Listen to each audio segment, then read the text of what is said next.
There, this Chicago was using service survival. Don't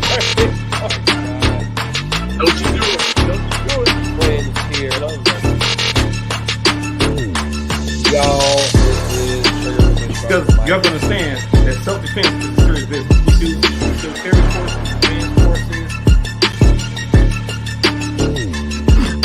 make a difference. one of the tactics that would increase or decrease in the two-way community. All right, y'all introduce yourself. Let's go. Give him 100%.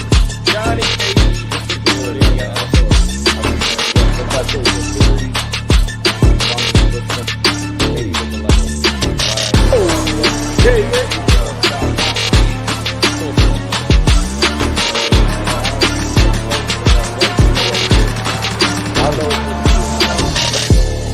You already know what it is.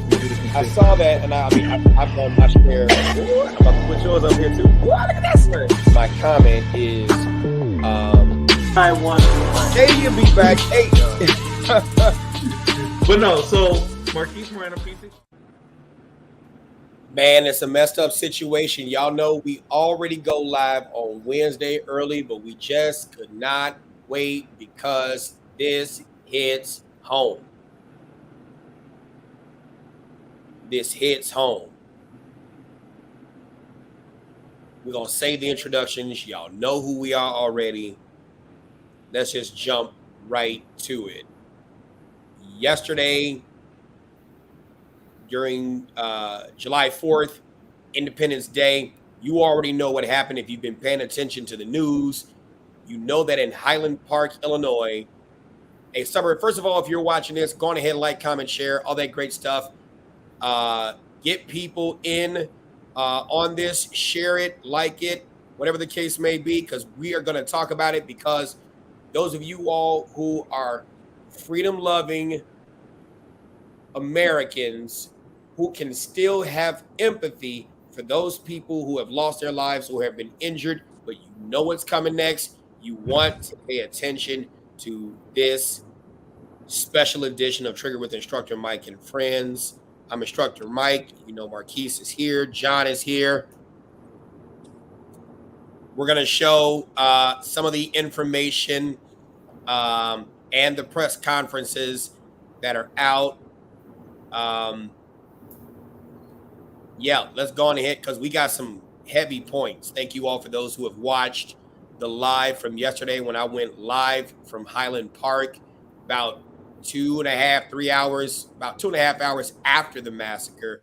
I showed up, surveyed the scene outside of the outer barrier. Let's go on ahead and let's just look at some of this press conference stuff that's out in case you all haven't noticed, because some of you all don't get Illinois. Some of you all don't get Illinois media because obviously you're not in Illinois. But if you're watching this, like, comment, share, all that stuff. Let's go on ahead. You said I would rather listen. I would say something, but I'd rather listen and learn some stuff. Terrible tragedy. I watched the 7-hour news briefing. So sad. Well, this one is a different news briefing. You said anyone else have audio? I don't. We're going to watch Vice President Kamala Harris at the site of the Highland Massacre. We will have some comments after that. And watch a couple of other things. And I think it's important to watch one of the other news conferences that actually preceded the announcing of charges. And I think that's where a lot of the commentary is going to come from. Without further delay, here we go. In Highland Park, addressing the crowd there. Let's listen in. Sorry. So sorry for what y'all have experienced. And the pain, the suffering.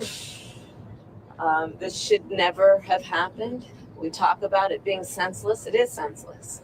It is absolutely senseless. I want for you that you hold each other tight as a community, that you know that you have a whole nation who cares deeply about you and stands with you. This is an incredibly tight community. I know that. And This person will be brought to justice, but it's not going to undo what happened. And we're here for you, and we stand with you.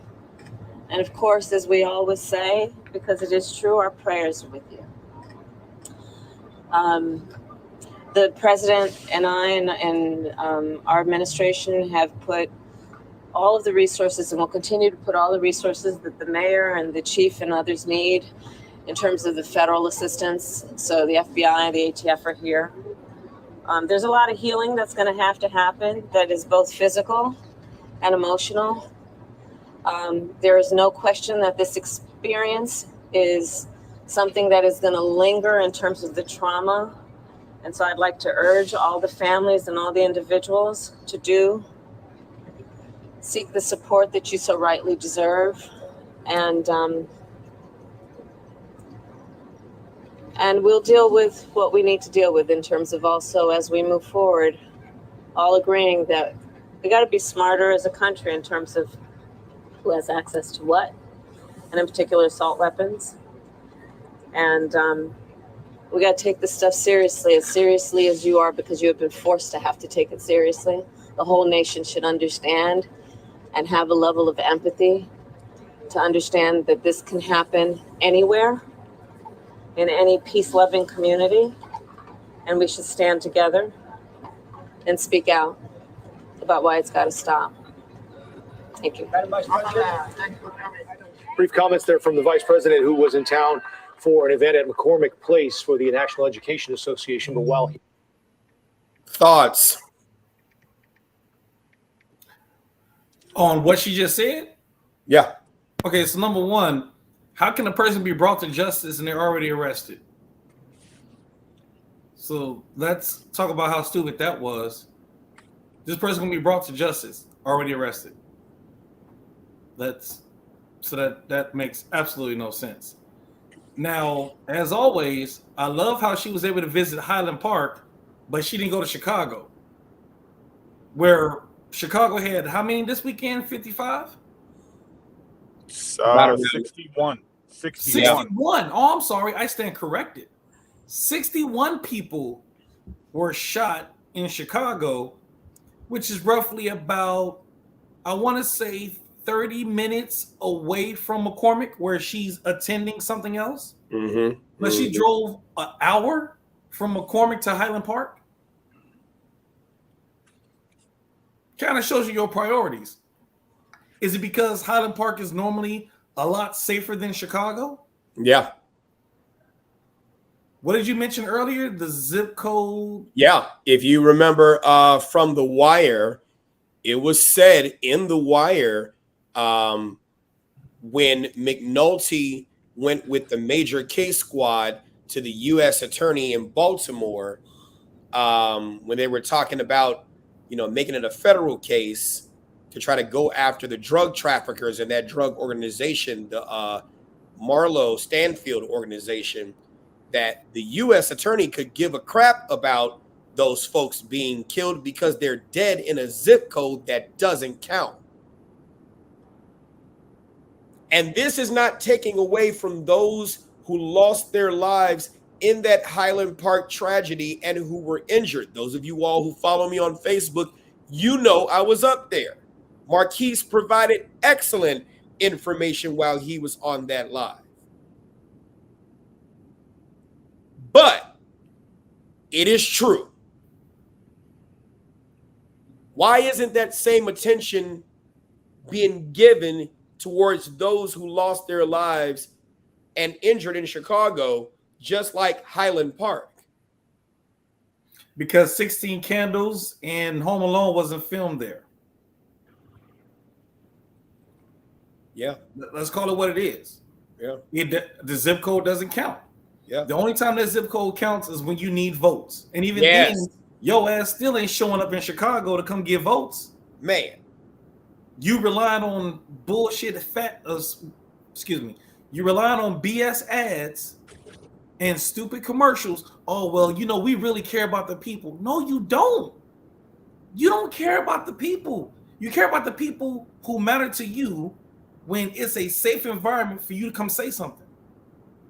and bet money. And I wish she was. If I'd have known she was coming, I'd have prayed you to go on down. I would have prayed for you to be down there because I wanted you to video the rooftops. Oh, I guarantee. Oh, you know the high ground was covered. You know the high ground was covered. Full Overwatch. And then we talking about the shooter. Oh my God. So I sent you some stuff too, but you're talking about a suicide attempt April 2019. In September 2019, a threat to people's lives where 16 plus sharp objects was removed from the house. Yeah. So a suicide attempt, threatened to kill people, and he was never reported. Go to any show that we recorded in the last 3 months, and something I've always said, it's not about the background checks. The states aren't reporting. It don't matter about the background check if the states don't report. So you're telling me a suicide attempt wasn't enough to stop you from getting a FOIA card or to get you put on some magical list. You threatened to kill somebody in your household, police show up, remove 16 sharp objects from your house. That would be 5 months later. 5 months later from you attempting suicide, and still nothing says, let me write something down here to try to make sure this person may not have access to a higher caliber of device to hurt himself or somebody else. Hold on, let me interject on that one real quick. So Highland Park did report him after the knife confiscation in 20 to the Illinois State Police, or in 2019. Illinois State Police did acknowledge on live TV that Highland Police did report him to the Illinois State Police. The Illinois State Police public information officer who was at said live broadcast a couple hours ago said that at that time he did not have a pending FOIA application. Mm-hmm. So therefore there was nothing to be reviewed, denied, refused. Yeah, I have that right here. Right. But there's nothing to put anywhere in someone's public record of these type of things. Well, no, they put it in, they sent it to the state police. What the state police did with it after that is a whole other issue. Here's the news release right here, guys. For immediate release today, Chicago's in September 2019, Illinois State Police received a clear and present danger report on the subject from Highland Park Police Department. The report was related to threats the subject made against his family. There were no arrests made in the September 2019 incident, and no one, including family, was willing to move forward on a complaint, nor did they subsequently provide any information on threats or mental health that would have allowed law enforcement to take an additional action. Additionally, no firearms restraining order was filed, nor any order of protection. At the time of the 2019 September incident, the subject did not have a FOIA card to revoke or a pending FOID card application to denial. Once the determination was made, Illinois State Police involvement with the matter was concluded. Then in December of 2019, at the age of 19, the individual applied for an FOID card. The subject was under 21 and the application was sponsored by the subject's father. Therefore, at the time of the FOID application review in January of 2020, there was insufficient basis to establish a clear and present danger and deny the FOIA application. Before you all comment, I just want to tell you that this is different from the Henry Platt situation in Aurora, where that person who committed that shooting was a resident of another state and then came back to Illinois, where in that situation, he was charged and convicted of a felony. He only had an FOID card in Illinois, and then he did not, I think the Illinois FOID card did not do a nationwide background check. They only did a local background check of any type of felonies. This was before the Fix the FOIA Act or any other kind of new legislative initiatives that they done previous or currently. Then when they gave him a concealed carry license, I believe, they attempted to give him a concealed carry license, but his concealed carry license application was denied. But the FOID, I'm hearing background. Is it for me? That's weird. All right. But the FOID card, I believe, was not revoked. Okay. It's not you, Marquise. It might be me? you, John. Yeah. Are you muted? Nope. John. I'm here. Do you guys hear me? Am I hearing myself on my own YouTube? No. It's not. Do you have the YouTube? John? Huh? No. Well, I got the YouTube going. The volume going through my radio. That's what we're hearing, I believe. Yeah, you probably want to turn that down. That's why we're hearing ourselves. Damn it. You got Boost Mobile audio in your phone. How about now? Calm down. I am not Taco Bell internet. You're fine. I still hear me. Oh man. All right, I'll take you guys off. Is it better now? Nope. How about now? Is it better? Yeah. We're good. Oh my God. All right, cool. But go on ahead and test your mic, John. Hello? Check. Okay, Mic yeah, check. we hear you. Good. All right. So yeah, in that given situation, I believe they denied the concealed carry license, but didn't revoke the FOID. No, they revoked the FOID too, but they sent a letter. Yeah. Instead of going to get them. Right. And so in this given situation, I can honestly say Illinois State Police can't be blamed. They can't be blamed in this one because, and I'll please, I'll open it up, but I'm just saying there were reports that were made, but do we want to live in a world, in a state, in a country where the slightest thing that looks suspect gets reported and stays on that file? Isn't that the fight that we are trying to make against? Don't get me wrong, red flag laws have a place. But you know how much deviant behavior all three of us or any of us could participate on this panel, and it's like, no, but you get what I'm saying? Nah, because you know the word you used? Go ahead. Because the word you used was slight. Attempted suicide ain't slight. Yeah. Threatening to kill your whole family. Sure. Ain't slight. Sure. Their shits is red flag, red doors, red carpet, red room, red eyes. I don't care, dude. If them ain't what the red flag laws are there for, that's problematic. Now, I ain't talking about we broke up and now you mad with me and you trying to leave the house. I really don't care if you left the house, but you don't want me happy. So you go ahead and you go ahead and file a red flag report on me. I ain't talking about that. Attempted suicide, and I'm going to kill everybody in this house. But you know what? Having worked in an abused child shelter, we're going to go there too. Well, hold on. I get it, but we're going to go there. Having worked in an abused child shelter, having responded to plenty of domestic violence cases, right, involving children,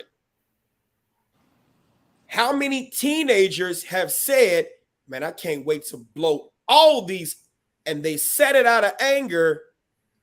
There was no intent behind it. It was clearly anger fueled. And I'm not saying this guy because it could be something else, but I'm saying we gotta be extremely careful because there's no real parental accountability here. I was just on Newsmax, not Newsmax, but News Nation Live, News Nation Prime, and I was just listening to the attorney for the parents, right, who just happens to be R. Kelly's old attorney, last name Greenberg, right? They shouldn't have got him. Well, I don't know, but he seems to have familiarity with them. And what I'm saying is, when we look at that, we are not holding these parents accountable for the traumas they put their children through. just because you have money, and I was just in Highland driving through there. Oh my God, it's beautiful. And a lot of woodland area too. But just because they have money does not mean they don't. And I'm not saying all of them, but just because they have money doesn't mean there aren't families out there, regardless of race, that inflict trauma upon their children that could make them feel as though what this young man did was the only way. And if we're not going to have parental accountability, because of course that would cost votes.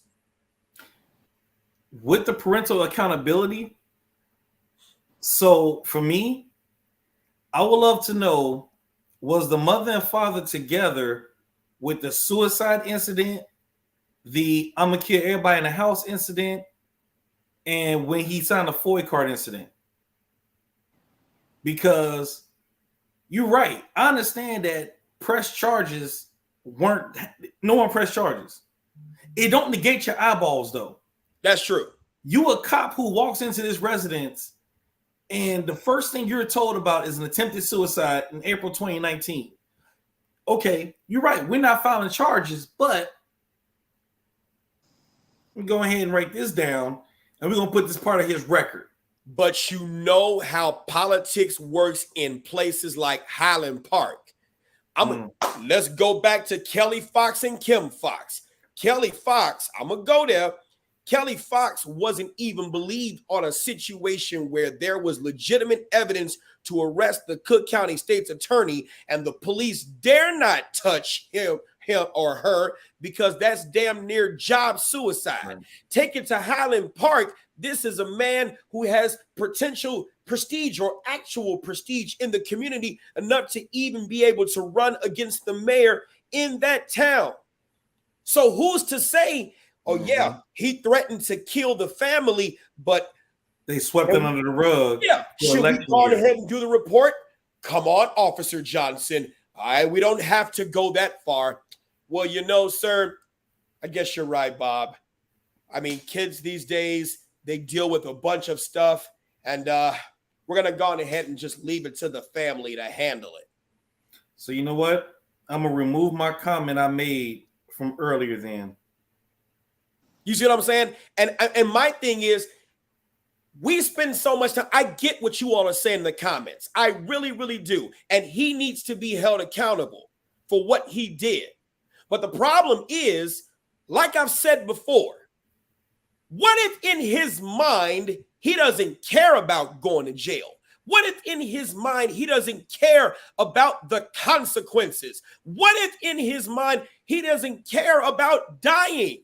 That living in that house with his father and that family and the trauma they likely put him through to make him have those ideals, to make him have the mindset to think that that was the only way. What if he didn't care? Oh, so now we've called the police. You guys don't pay attention. You've heard the people you've heard the mayor sit here and say that, I knew him. He was quiet. He was a pack leader. You know, you've heard other people that went to school with him saying that, you know, he was a quiet guy. He was reserved. He was recluse. If you look at Eric Harris and Dylan Klebold from Columbine, there was the same thing said about them before. If you look at Adam Lanza from Sandy Hook, it was the same thing said about him before. There is a theme between all of these bullied, ostracized, a social deviant. Oh my God, he is a nerd. Let's fuck with him. Let's do this. Let's do that. And all that pressure built up, and no one, not even the family, believes him. And he thinks that this is the only way. Mm-hmm. And you know what's crazy about it too? If we look at the laws, if we look at the gun laws that were present, supposedly he lived in Deerfield or he lived in Highland Park. Who knows right now? Here's what's crazy about both of those places. Both of those places have assault weapon bans. Yes. Deerfield and Highland. So no matter what they say, no matter where they say he came from, he was in a place where your gun laws say he couldn't have that. And he supposedly had So you gotta imagine he's 22. He turned 21 last year, or we'll say 2 years ago. So we'll say 2020. No, he's 21 now. He'll turn 22 a little bit later. Oh, he'll be 22? Yeah. Really? Mm-hmm. And see, the problem is that they are going to, here's this. They have, we're going to watch the press conference shortly and hear them talk about certain things. But I'm telling you what they're going to do in Illinois. We don't have the death penalty. Governor Pat Quinn abolished that. Was it Ryan or Pat Quinn? No, Ryan. Ryan abolished that, did away with the death penalty, where you only get life in prison. Yes, they charged him. We're going to watch that press conference shortly. He doesn't care about jail. He was living at jail. It was said, and you're going to find out in the press conference, right after it was done, he went right to his mom's house. How do you keep getting this person? I don't know. A troll. Yeah, he's a troll. And you know what? He's apparently he wants to make sure that my viewers can get naked, sex, cheap, and dating girls. I mean, sometimes. Hey, by God. Since gas prices go up, you need cheaper price. You need cheaper rides. By God. Breakdown of the family, social media. That's what changed in the last 30 years. Shouts out to Jacob. You've seen him on this panel before. You know, and the thing is this. You're going to charge him. They're going to convict him.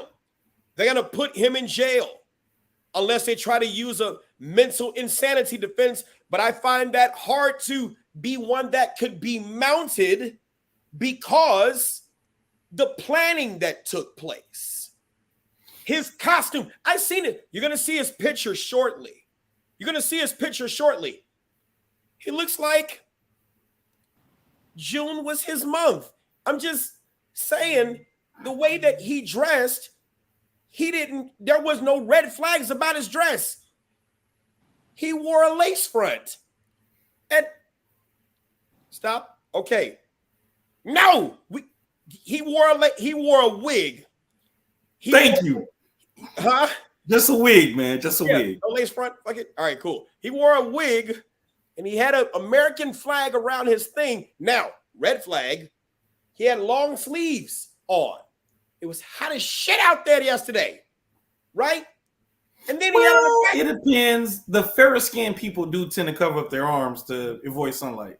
Fair enough, right? But here we go. He was dressed as a woman to escape. It wasn't, huh? To escape. No, he was dressed as a woman en route. I'm saying this for later on when we get past the press conference. All right, fair enough. But he was dressed up as a woman. And when you see the American flag and how he was dressed, there was nothing to suggest that he looked anything different from anyone else there. Anything. So I'm like, he was smart.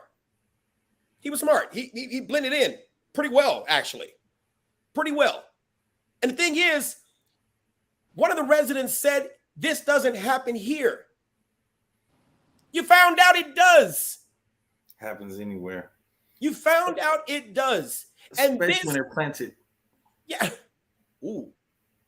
This is an unfortunate event that unfortunately takes place in Chicago every day. You folks watching or may watch a little bit later, you thought downtown was safe. It happened downtown. You think Ravenswood and up north is safe. It happens there. It happens there. And until we start making family matter, I don't care if it's black families, white families, other culture, until we start making that shit matter, it's not gonna stop. Neither is cheap sex, obviously. Don't let your ice cream melt, John. You gotta eat that shit. And get the naked cheap sex thing. All right. I blocked him. I don't know why he's still here. He changed his name. Christy, are you a mod?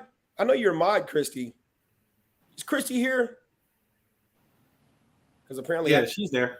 Yeah, she blocked them last time. Yeah. So let's watch this next news conference, because this is going to give even more details. I had a chance to view it, and this is going to give even more details. If you want to be a part of the conversation, you got them. Thank you, Chrissy. You want to be a part of the conversation, stream the chat and make it for subscribers only. It slows them down. Got it. Okay. If you want to be a part of the conversation, maybe later on we'll drop the link, and you can feel free to come up and join us in the conversation.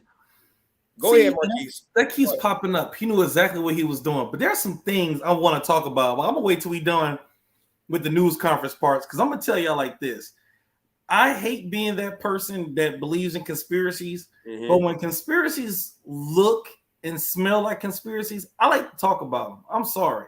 Yeah. Some stuff don't make no sense. I'm with you. Let's watch this, and then we could definitely dive into those. Here we go. Significant amount of information obtained by investigators, and this consists of the extremely hard work by Highland Park Police, the Major Crime Task Force, State Police, ATF, and the FBI. Everybody has been collaborating very well to further this investigation. The community has been absolutely terrific as it comes to reporting information that they have, things they may have witnessed, things they may have seen, turning over video that has really helped us further the investigation and aid investigators. One point I just want to clarify is Robert Crimo III, he's 21. He'll be 22 in September of this year, and he's a resident of Highwood. So throughout the past 24 hours, investigators have spoken with numerous witnesses, some of the survivors. They've had the opportunity to review numerous video clips, both from cell phone video recordings and fixed cameras in the area, and they've conducted a number of other follow-up investigations. And based on where we're at this point in the investigation, and some of this is still preliminary, so it is subject to change as we keep moving forward, but we do believe Crimo pre-planned this attack for several weeks. He brought a high-powered rifle to this parade. He accessed the roof of a business via a fire escape ladder and began opening fire on the innocent Independence Day celebration goers. The rifle was purchased in Illinois, and the information we have thus far is that it appears to have been purchased legally by Crimo. During the attack, Crimo was dressed in women's clothing, and investigators do believe he did this to conceal his facial tattoos and his identity and help him during the escape with the other people who were fleeing the chaos. During the attack, we believe that Crimo fired more than 70 rounds from this rifle into the crowd of innocent people. Following the attack, Crimo exited the roof, he dropped his rifle, and he blended in with the crowd, and he escaped. He walked to his mother's home, who lived in the area, and he blended right in with everybody else as they were running around, almost as he was an innocent spectator as well. He borrowed his mother's vehicle. We issued an alert yesterday afternoon. Chief Jogman provided the vehicle information and Crimo's information. We're very thankful that an alert member of the community saw Crimo's vehicle traveling southbound on Route 41, dialed 911, and an alert North Chicago police officer spotted the vehicle, waited for additional backup units to arrive, conducted a traffic stop, and they were able to safely apprehend Crimo with no injuries to the officers. Inside the vehicle, there was a second rifle located. Indications is that was purchased by Crimo as well. Thus far, over 30 people were injured during the attack, and this does not include the 6 who lost their lives. Right now, Crimo remains in custody at this time. There are no indications that there was anybody else involved in this attack. By all indications, it appears Crimo was acting by himself. The Lake County State's Attorney's Office has been with us from the ground level. They're with us this morning. They were with us through the night. We continue to review the information. Investigators are still developing leads and very critical information. Once we're at a point where we're ready to review all of that information for charges, we will sit down with the state's attorney and review for criminal charges. I'm going to turn this over to the mayor, and then I'll be back up to answer questions. Mayor, thank you. Today is a day of grieving together, a day to pause, a day to remember those who left us, those who were injured, and for strength for our community. Several vigil and prayer services are taking place today, both inside and beyond Highland Park. They are as follows. The Community Church of Lake Bluff, 117 East Scranton Avenue, Lake Bluff, will hold a prayer service today at noon. I'm just pushing past that. Not that that's not important. Go ahead, Marquise. So here's the thing. At this point, we have. Why was the guy in the back nodding like he was agreeing with the story being told? You said what? Talking about the chief? The chief was nodding like he was agreeing with everything being said. Now, normally, that's usually based on the person who's listening to someone talk and is making sure they got everything right. Well, yeah, and I'm sure. Watch him. Yeah. He's literally in the back going, like, yeah, he got that right. Yeah. Which is, again, suspect behavior. You know the same thing I know. So if I'm reporting it, I'm not reporting anything we both don't already know. But you don't have a reason as I'm talking to go, yeah, that sounds about right. I do that, though. You do that as we're speaking and what we're making points. Yeah. You're stating facts. He's stating what's going on and what's happening. Yeah. We nodded to each other whenever we are saying valid points that one of us didn't think of or we agree with. Yeah. Yeah. You see what I'm saying? Yeah. So I had already told you my conspiracy theory already hit the mind of my mind and how shit works. Mm-hmm. It doesn't make sense how if he showed up dressed as a woman, went to a rooftop, shot a bunch of people, got off that rooftop, dressed like a woman, and walked out, how'd they get such a good description on who he was? Yeah, just like Jacob said, maybe they were in the same briefing. But I get what you're saying now. Yeah. But again, we saw if some of y'all who might not have seen the pictures, there is no way you would have saw him dressed as a woman, go shoot on the roof, come off the roof, still dressed as a woman, and people had a description of a young white male with long black hair. That is true. Yes. And a white shirt. Yes. Yeah, that is true, because before they even knew who Cremo was, they had already, and you all know because you were watching the live yesterday, Marquise was watching it too. You know, they had given out the description. Matter of fact, I'm going to show the video. Did I put that up there? I don't think I put that up on Facebook. But it was on Facebook where y'all remember when I seen that guy that the state police was walking with, and I'm like, is this him? Is this him? Is this all we knew at the time? It was 18 to 20. It was a male white with long black hair and a white shirt. How did they know that? With the videos and pictures we got, yes, you never saw him dressed like that. He wasn't even dressed like that when he got arrested. He wasn't dressed like that when he got arrested. He wasn't dressed like that when he was subsequently when he went on the video. So how did they know he had a white shirt? Because I gotta find that picture. Keep going, Marquise. Yeah. So, and I had told Mike, and I told a couple people this. I have this thing. There is this thing that I'm seeing right now, and I feel like it's a trend. How is it possible for the Uvalde case? You had officers on the scene with rifles and shields who didn't interact. They heard gunfire. They heard people screaming for help. They were receiving phone calls, and no one pushed forward. And then when they finally got questioned about pushing forward, they got told, oh, well, the door was locked. Well, you never checked the door. Right. So again, you have a situation where people were ready to act and didn't act on purpose.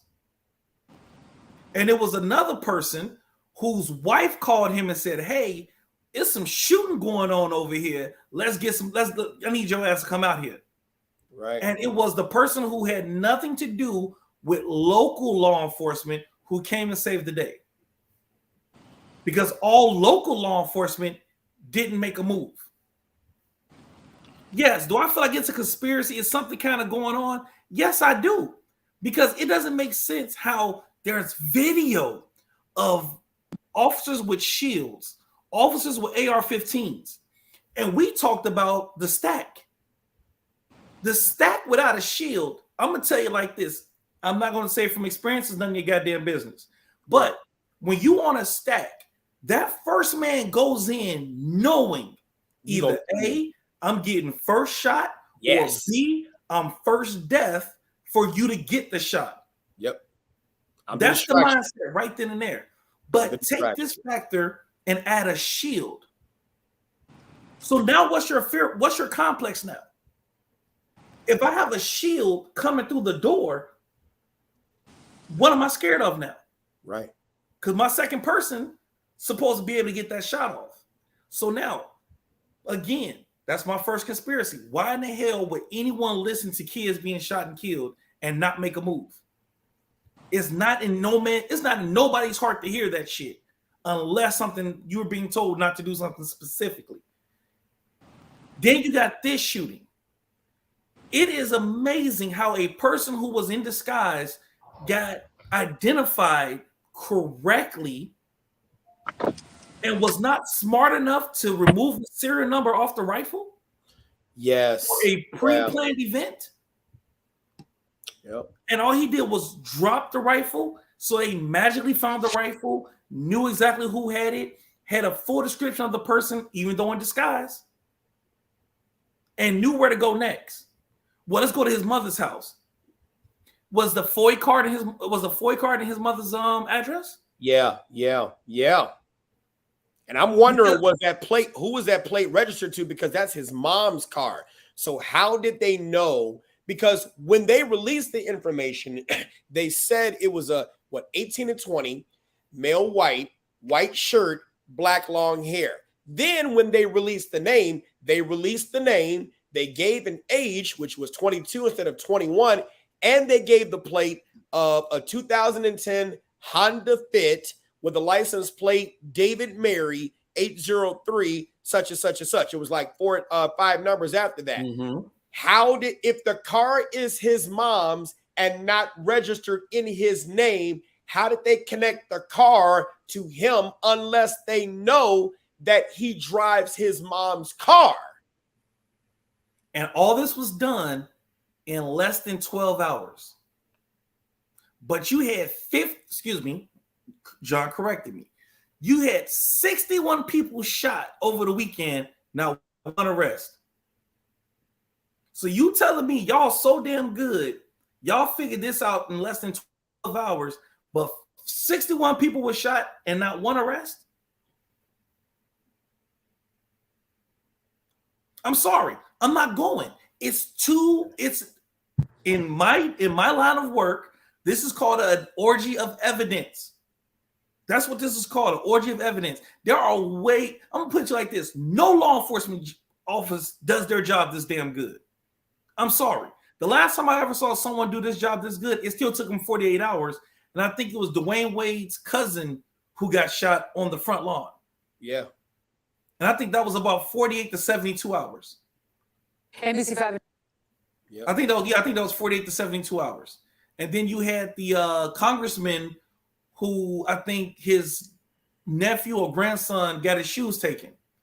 That was done within 24 hours. But this, with a disguise, y'all figured out who the hell the shooter was? Mm-hmm. Come on, man, stop. I'm not going. And it's just mere coincidence. As soon as this happened, Biden was already doing a press conference and Kamala Harris comes into town. Matter of fact, here's a question. This is for the viewers. Did anyone know Kamala Harris was in town before they knew she was coming for the shooting? Yeah, I knew she was going to be in town. You knew she was in town from McCormick Center? Yeah, from the McCormick Center. Yeah. Okay, so you knew. Yeah, but it wasn't like it was broadcasted like, yeah. But they knew she was coming. Like I said, this is If scary. you're watching on YouTube, please hit that like button. Please hit that like button. Please hit that like button because the like button gets the algorithm so more people can join this conversation. Please, if you support this, please hit that like button. I am watching the likes, and it's just because this needs to be a broader conversation. Keep going, Marquise. Like I said, it's scary. If you're willing to do this, if you're willing to kill people to make a point, that's some scary shit. You let kids die in Uvalde to make a point. Yeah. You let innocent people who went to a parade die to make a point. Yeah. There's no way. And then, matter of fact, this is total bull because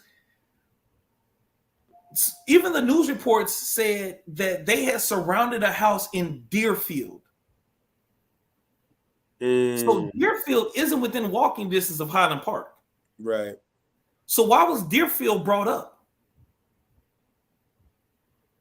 That was on news reports. The cops have surrounded a house in Deerfield.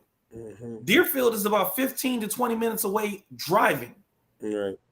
So if his mother stays in Highland Park, does his father stay in Highland Park? Like I said, this was way too structured for a planned attack with an orgy of evidence and a clean getaway. He literally got away with it because guess what? You're looking for a man with long hair and a white shirt. I'm dressed as a fucking woman. Yeah. You're not looking for me. And then why would he have? The crazy thing is, if he came there dressed as a woman, why would he then ditch the costume to then come out in his in who he is amidst all of those cameras? That's like a sniper or the Navy SEALs filling in with their camouflage and then just saying, fuck it, we go naked. We go naked. It makes no sense. And then you talk about a fire escape. I'm trying to figure out, okay, so I sent a picture yesterday of of the location. Okay, so he got up the fire escape undetected during business hours because the place was still open and got off the fire escape. So with all the shooting going on, and guess what? Guess what most parades have in the local vicinity? Begins with C, rounds with cops. Right. So you're telling me shooting from the top of the roof, he had time to get down from the roof with his, now we're hearing, with his rifle because he dropped it to blend in. So he had time to get off the roof undetected, drop his rifle undetected, walk through the crowd undetected, walk to his mother's house, and could have literally sat there. Hey, honey, where you been? Oh, nowhere. I just been out. Could just play dead. So you telling me he's a mastermind that planned this for 2 weeks and got caught in 15 to 20 minutes after he borrowed his mama's car? Come on, man, stop. I'm not going.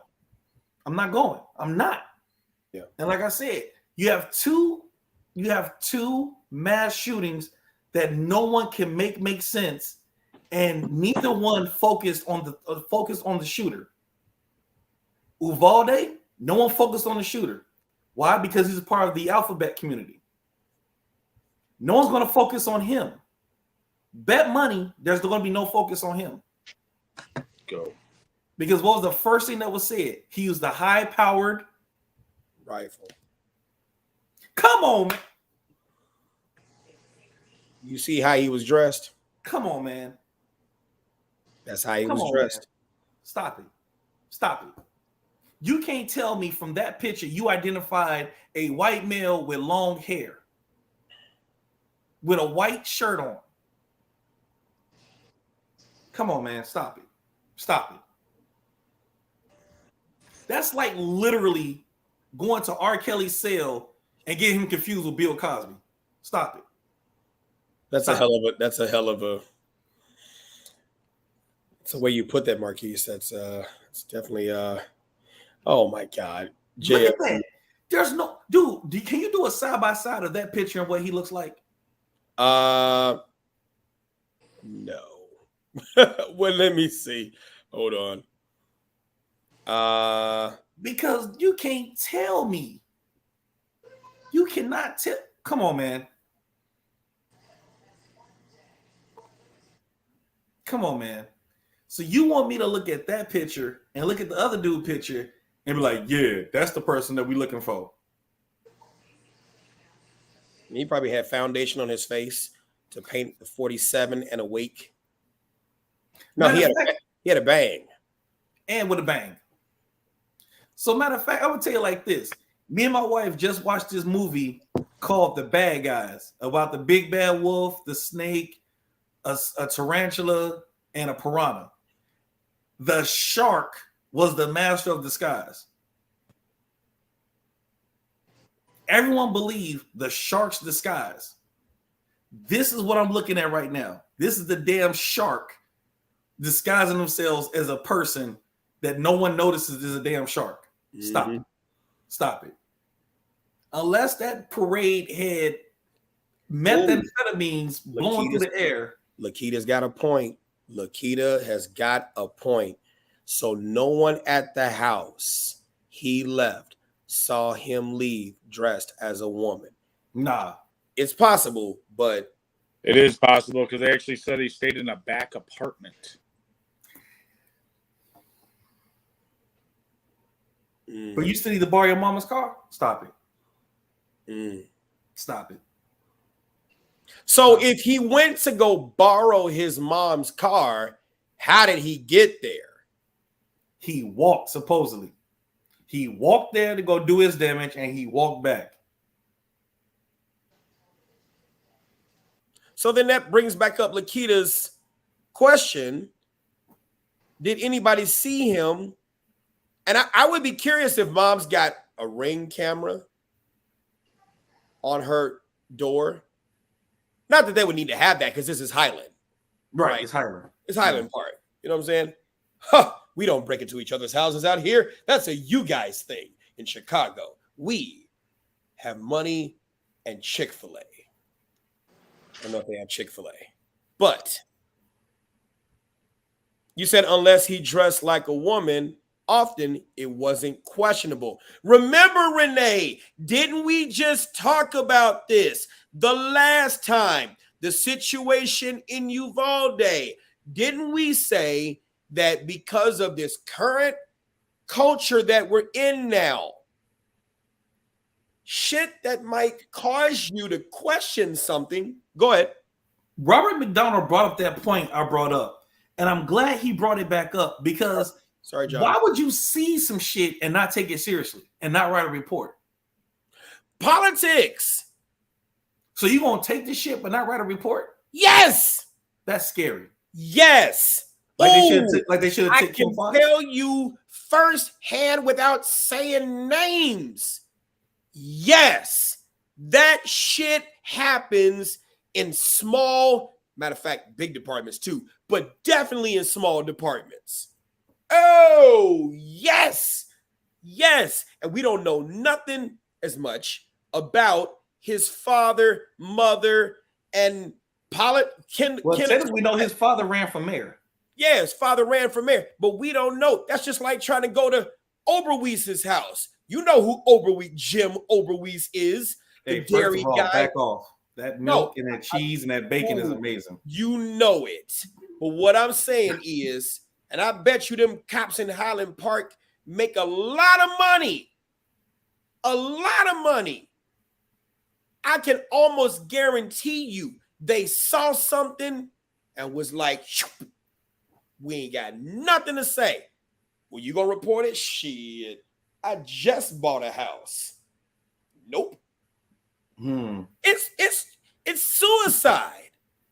It is career suicide. And then it's like you're at an apex of decision. Well, I gotta do the right thing because I'm thinking about the potential victims. What if he never shot anyone? Like, what if yesterday did not happen and then the cop lost their job? That can happen. That has happened. I'm just saying it. When you think you're doing the right thing, telling you, oh man, people talk about police departments all the time. You don't know the half of it as to why police function the way they do and the shit that even in Illinois, well, let's report it to the Illinois State Police. Who are we talking about? Bobby Crimo? You mean the person who donated hundreds of thousands of dollars to such and such?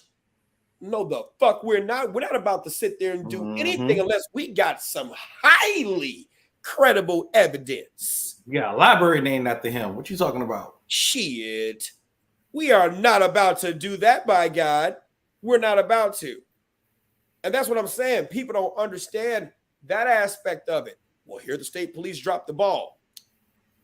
Sometimes the ball gets dropped because they just take a chance. Yep, because technically that wasn't the state fault. That was the city fault. I blame the city on that one because technically that was a discussion that happened with the Aurora shooter. Because the Illinois State Police said, hey, we told Highland Park, we told Aurora about the situation and we told them to go get him. And Aurora was like, no, we ain't get no letter that said to go get him. It's like, what? So y'all sent the letter to him to let him know he wasn't supposed to have a gun and he'd go turn in like you're supposed to because criminals do what the hell they're told. Then you got told that Illinois State Police told Aurora through a letter to go pick him up. Yeah, that works. But here's this too, Elise. I want to comment on what you said. Elise McNabb from Facebook said exactly why an obvious mental illness shouldn't lead to people being bullied into pretending it's reality. Nope, I don't play those games. So let's talk about how this could have played. Let's talk about that because you get put in a mental establishment for a period of time. Apparently, some people have forgotten about sociopaths. Apparently, people haven't forgotten or haven't paid attention to folks who are very good at playing calm, cool, and collect just to get out of the mental hospital and then go get the same firearms and exact their vengeance. Let's look at someone like, oh, I'm going to go there. Here we go.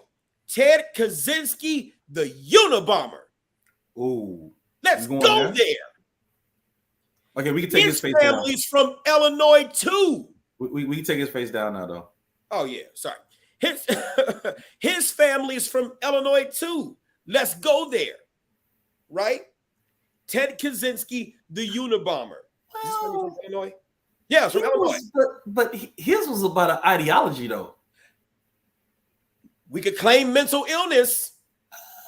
He was really smart and focused on ideology. Smart. Here we go. You could be two things. Two things could be the case. You could be smart as shit and still have mental illness. No, I get where you're going, though. His was about an ideology. But if you took a Ted Kaczynski and dropped him into today's culture, we're not talking about back then. We're talking about. Oh, no, they just bail him out. Oh, well, no, I don't. Okay, fair enough. But that didn't happen in Cook County. But I'm just saying, today they would have tried to label him mentally ill. Or a hero. If you watch the Unabomber documentary, and even if you watch the Unabomber, it's on Netflix now, The Manhunt for the Unabomber, right? Mm-hmm. Yes, it's a TV show, but that stuff has real life events in it. If you were to watch that, you would see very smart kid, came from a family, mother, father, brother, all that great stuff. That's so white picket fence great. What was he? Socially awkward. Very smart, socially awkward. Had a fun time with his brother playing in the woods till the brother decided to go on ahead and like girls, like boys do. Whatever. You get it, right? Now all of a sudden he's paying attention to the boys, and now all of a sudden, shit, you don't want to play with me, your brother? Fuck it. So now he starts to get a little destructive. Starts to be destructive. It starts to blow up stuff, things like that. Then that's what starts it. Then he goes to Harvard, right? Very, very smart. Trying to participate into one thing. And Harvard, you're big on conspiracies, Marquise. If you saw that, you would have seen all the shit they did to Ted Kaczynski to turn him into this thing. I have said it before and I've said it again. We in America are great at creating terrorists. Yeah, we are. We are great at creating terrorists. We are great at creating enemies. People want to complain about the crime going on in Chicago. You fuck these families up to where they don't have shit to be able to teach their kids, to where they feel that drugs and crime is the fucking way. And now you want to collect the guns from the people who need to defend themselves. You don't give a shit about families, be it middle-class whites or even upper-class whites, and you damn sure don't give a fuck about black families. Then you want to say, well, we got a gun problem. No, the fuck we don't. We got a family problem. We had family problems for a very long time. We got family a government and poverty problems. Yes, we got a government problem interfering into the lives of families. And without family, you don't have shit. And look at some of the laws they just passed that's going to happen. That happened July 1st, dealing with DCFS and Child Protective Services. It is CPS then. I'm sorry.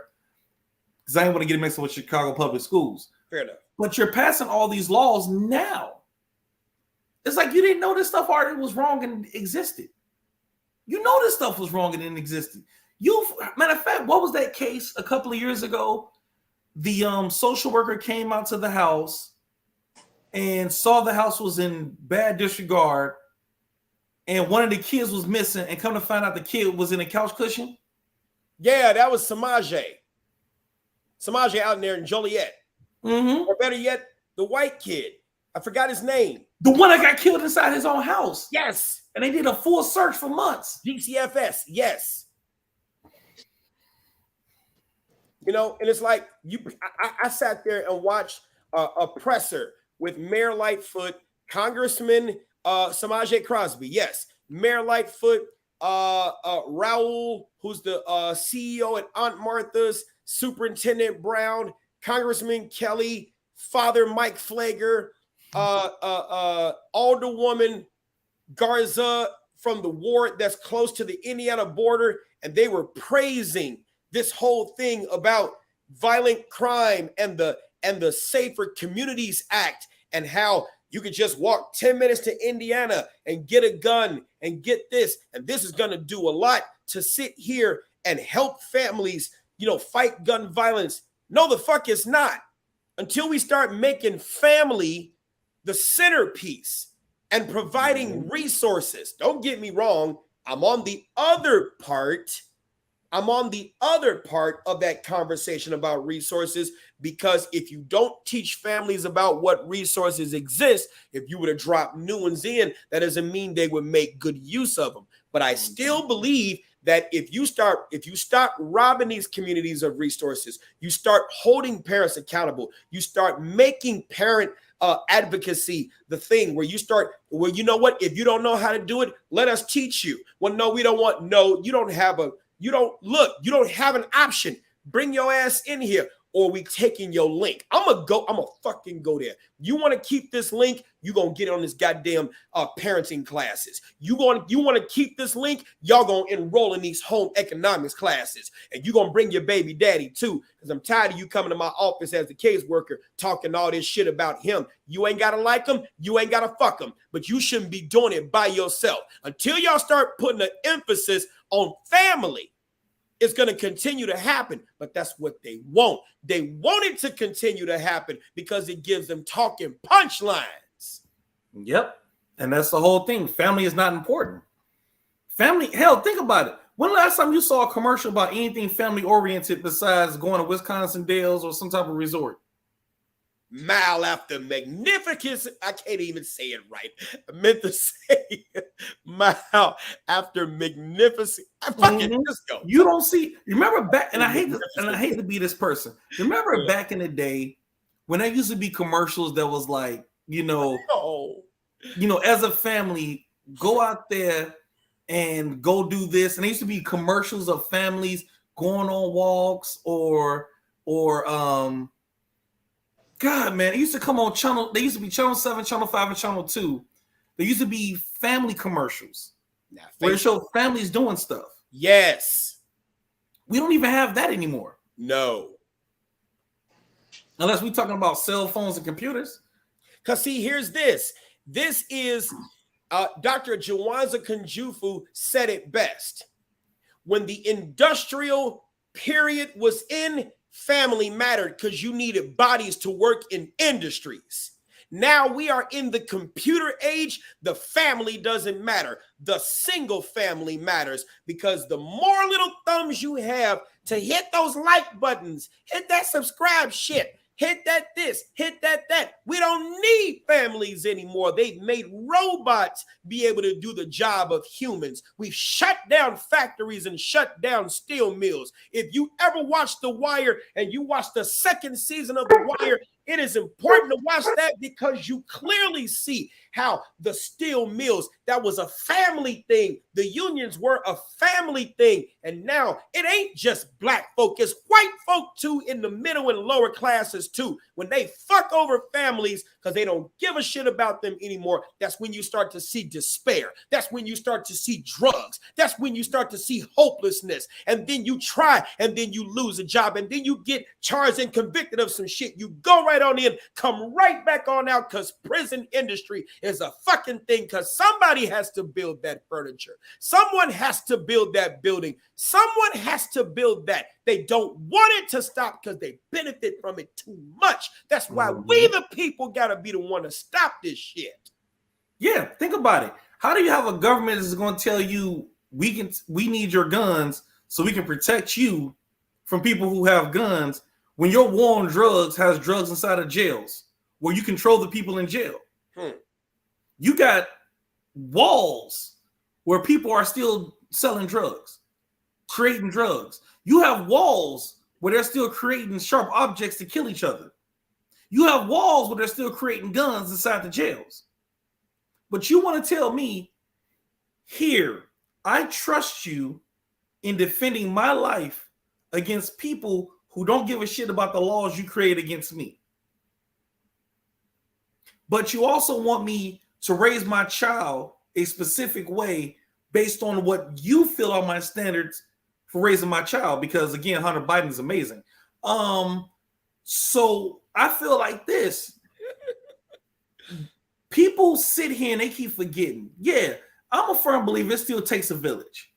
But we don't have the mentalities no more because people have raised their kids to say, forget you, Miss Walker, get back in that house.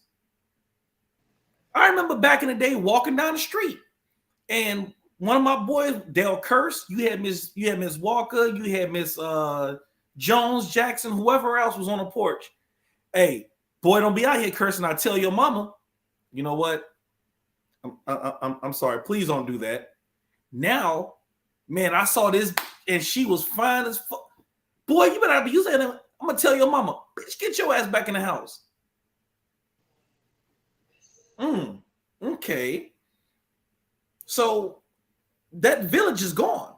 When people are scared to call the cops, even though they're seeing bad stuff happen in their neighborhoods, that's not fair. That's not fair. And God forbid if you arm people who insist they want to make a better life in their communities, now you're going to call them vigilantes. You're not going to call them victims anymore, though. So my thing is this. I feel like with more opportunities in other neighborhoods, let's see what happens. Because all I hear about, let's take this, let's take this, let's take this. But I've never heard any politician, well, besides Trump, that said, let's put stuff in these communities to rebuild these communities, to put money into these communities, to see what happens and see if we can help them. Let's make it so people aren't dependent on the government. That was done and it was attempted. Mo, we had a conversation a long time ago, and Mo is my dear friend. We went to high school together. Remember the conversation you told me about what happened when a certain person got elected and how the jobs started rolling in, and can I talk about that just a little bit? I'm getting her permission, and I don't want to just say it out there, and I'll wait till I see you, give me the yes or no or whatever.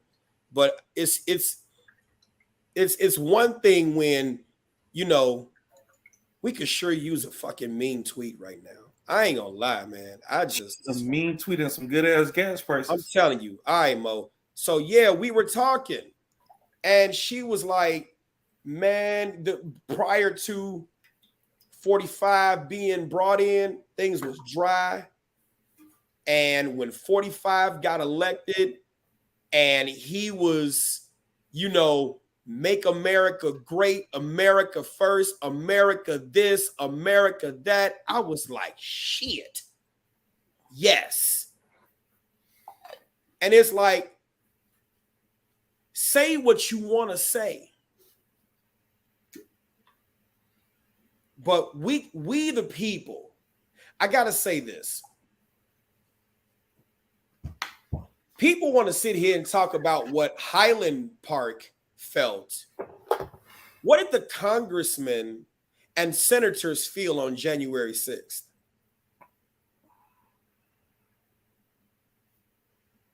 Which aspect? How they felt when they were about to lose their lives. How they felt when they I'm just saying, they ran like they ran like it was real. They ran like it was real. They ran like it was real. And my thing is this, if you really care about the defense of the people, why would you go after the very things that you relied on the police having? If we don't have a conversation about getting rid of guns, fuck it. No one gets to have them. Not even the police, not the Secret Service, not the military. Let's disarm our nukes. Let's just sit the military down, turn them into the South. Then let's talk about how secure we are. But you know you don't believe the BS that you talking, because you know that if everybody got rid of those guns and we had no nukes, we had no this, how long do you think it would be before America fell? Hell, think about the fact that after January 6th, what was the first two things that happened? They had the National Guard come in. Number one, they had the National Guard come in with guns with no magazines. Which was stupid. No, but it makes total sense. Because what you said was people don't need firearms to protect themselves. But the first thing you did was call in a National Guard with guns and no magazines. Why? Because the thought of a gun in someone's hand is more than enough to keep your ass away from them. What? You're telling me someone with a weapon can be used as a deterrent from you committing a crime? Like, I don't know, come over here, mess with us? Mm-hmm. And the second thing they did was erect a wall. Yeah, I saw that. Yep. Long wall, too. So you put the two things up. Walls. So you put the two things up to surround the Capitol that you said Americans don't need daily. Is there a level of hypocrisy we don't know about yet? Is this so? You're really, if you look at the way things are right now, it is a do as I say, not as I do complex. Mm-hmm. Because you know what? If you guys feel the gas prices are too high, you should go out there and get you an electric car. The limos aren't electric. The president's convoys aren't electric cars. They're hybrids that still take gas. Yep. When you go about on Air Force One, that's not an electric airplane. And I'm pretty sure Kamala Harris didn't come here on no damn Amtrak. Boy, Kamala Harris came in on a doggone Suburban. It was like 5 of them parked out front. Seen that. So not even that. Take a look at what it takes to make a battery for the electric cars. Oh my God, it takes generators. Coal. Right. It's like, dude, metal, come on. Copper. All things that need to be mined. I'm just saying. Then let's not be told that there's an evil rumor that some of the oil reserves got released, but not to America.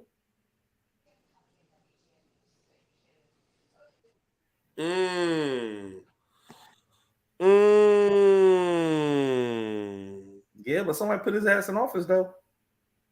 And I'm going to tell you one person who probably hurt by Obama too.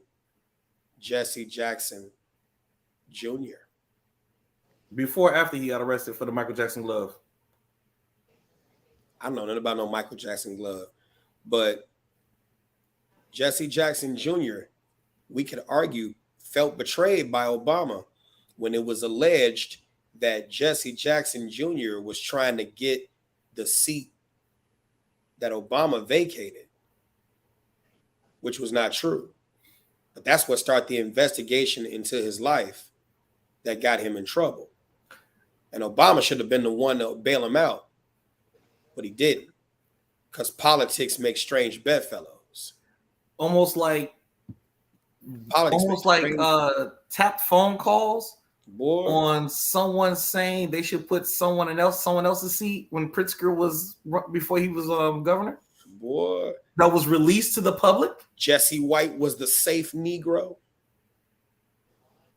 Or the fact that Trump is racist, but you got recordings and video of talking about how clean and articulate Obama is and why he'd be a great president, because he's clean and articulate. He's one of the most clean and articulate Negroes I've ever met. But again, we not finna go there. No. We don't want to use that. Like I said, ignorance now is a choice. Ignorance now is a choice. Yeah. I loved it when Blagojevich got let go. I listened to him all the time. I thought that man was going to come back out with a firestorm and just let that shit just ride. And I'm sure he's done it from time to time, but he just want to live his life and just enjoy his daughters. Mm-hmm. I'm sitting here like, man, Blagojevich ain't do nothing that any other politician hadn't done already with the same opportunities. They just didn't like his ass because, like you said, he was the fall guy. You know what I'm saying? You looking at this situation with this Robert Cremo, you know, is it possible that he did it? Yes. Can they prove that he did it? We'll find out. But he's just nothing but the fall guy for the speaking points, because I just find it rather suspicious that right after the Supreme Court released the decision in New York State Rifle and Pistol Association versus Bruin, and that struck down New York's concealed carry law and struck down the concealed carry laws of several other states that would allow their citizens to be able to have a firearm to protect themselves. We need something to justify our cause. You remember how Dave Chappelle said, Mike, we're going to need you to jerk off another kid. Oh my God, I wouldn't be surprised if this is a similar situation, that they found someone who was willing to be the fall guy for the agenda. Yep. Which is why I said Uvalde and Highland. And I'm gonna go I'm gonna do the Joe Biden shit. Here we go. How Joe Biden said, if you don't vote for him, you ain't black. That must have been the most Oriental, Latino, Indonesian, African / Australian, New Zealand ass individual, because I did not vote for that. No. I'm telling you, if you are black and you vote against guns, you are voting against your best interest, because when they seek to enforce that, who the fuck do you think they're going to practice on first? I'm going to tell you like this. An unarmed person is a slave. I don't give a damn what skin color you hold. An unarmed person is a slave. Facts. That is just the way it goes. There's a reason why specific things happen a specific way. There's a reason why certain countries fear their government. Okay. Like, for example, we all know about the Roe versus, we're not going to go there, but everyone knows about it. Right. One of the first news reports that I saw came out of Brazil. Mm-hmm. Now, mind you, if you know anything about Brazilian area, that's one of the most lawless areas that ever existed. Let me phrase that. They have law, and they cops don't play.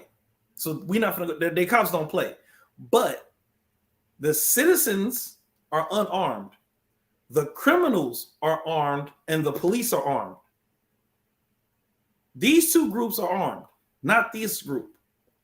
So one of the first reports that came up after Roe versus that was a report of a 10-year-old girl in Brazil who was raped by one of her relatives, and how she got pulled from her home to live in a shelter so she can give birth because she couldn't have that. Mm-hmm. Okay. So your first example of this was to go to Brazil.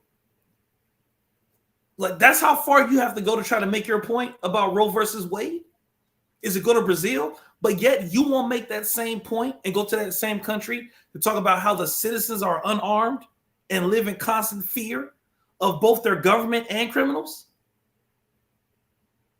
How do you pick and choose what countries to play with to pull your agendas, but you won't pull that agenda? Mm-hmm. How literally you can go to YouTube and type in crime in Brazil. That shit finna be live and lit. You finna see many videos pop up of regular citizens getting robbed, getting stabbed, getting chopped with a machete, getting shot. You finna see a bunch of people in fear for their life. But guess what they don't have? They don't have mass shooters. That's your standing argument? Is that they don't have mass shooters, but they have extremely violent crimes? That's your standing argument. You on mute, John. John, you on mute. I'm gonna chime in. I've kind of been quiet for a while, kind of gathering myself on a lot of this, and I'm gonna piggyback off of some of the stuff that you just said, Marquise. It's funny how we were in Afghanistan for what 20 plus years, and 2001.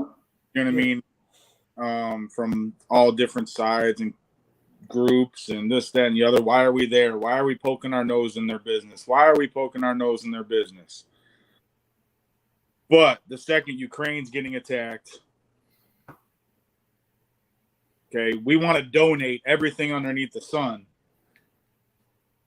to help a country, you know what I mean, that wasn't our friend for many years. But you're going to leave the homeless veterans that fought for your rights here out on the streets with no food, nowhere to sleep. Plug it, John. Plug it. Nothing of any sort. Come on, put that out there. So worried about what is going on out elsewhere. And you want to, obviously, and you reference Brazil with all the violent crime. Okay? Look at Chicago every fucking weekend. Look at Chicago every weekend. But what is anyone doing to raise money to help Chicago? The agendas are so crossed across the board that it's freaking insane. It is genuinely insane. And yes, I obviously have my opinions, and some of them align with everyone in regards to, you know what I mean, Fall Guy and conspiracy. Anyone that's obviously heard me talk at different points, I've thrown out some of my different theories at different points, and I'll leave it what it is.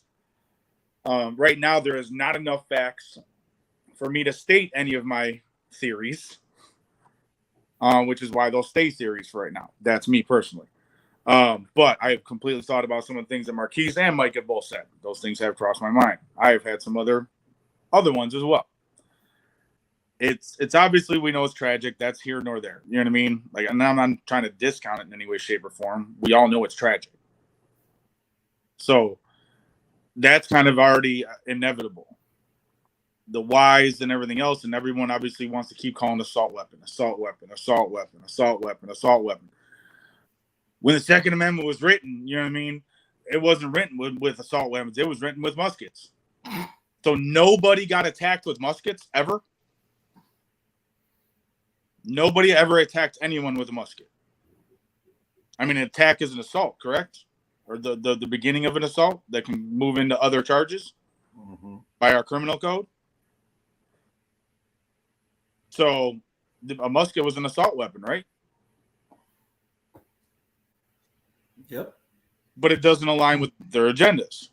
I mean, at the end of the day, if you disarm everyone, then yeah, guess what? You can have control, can't you?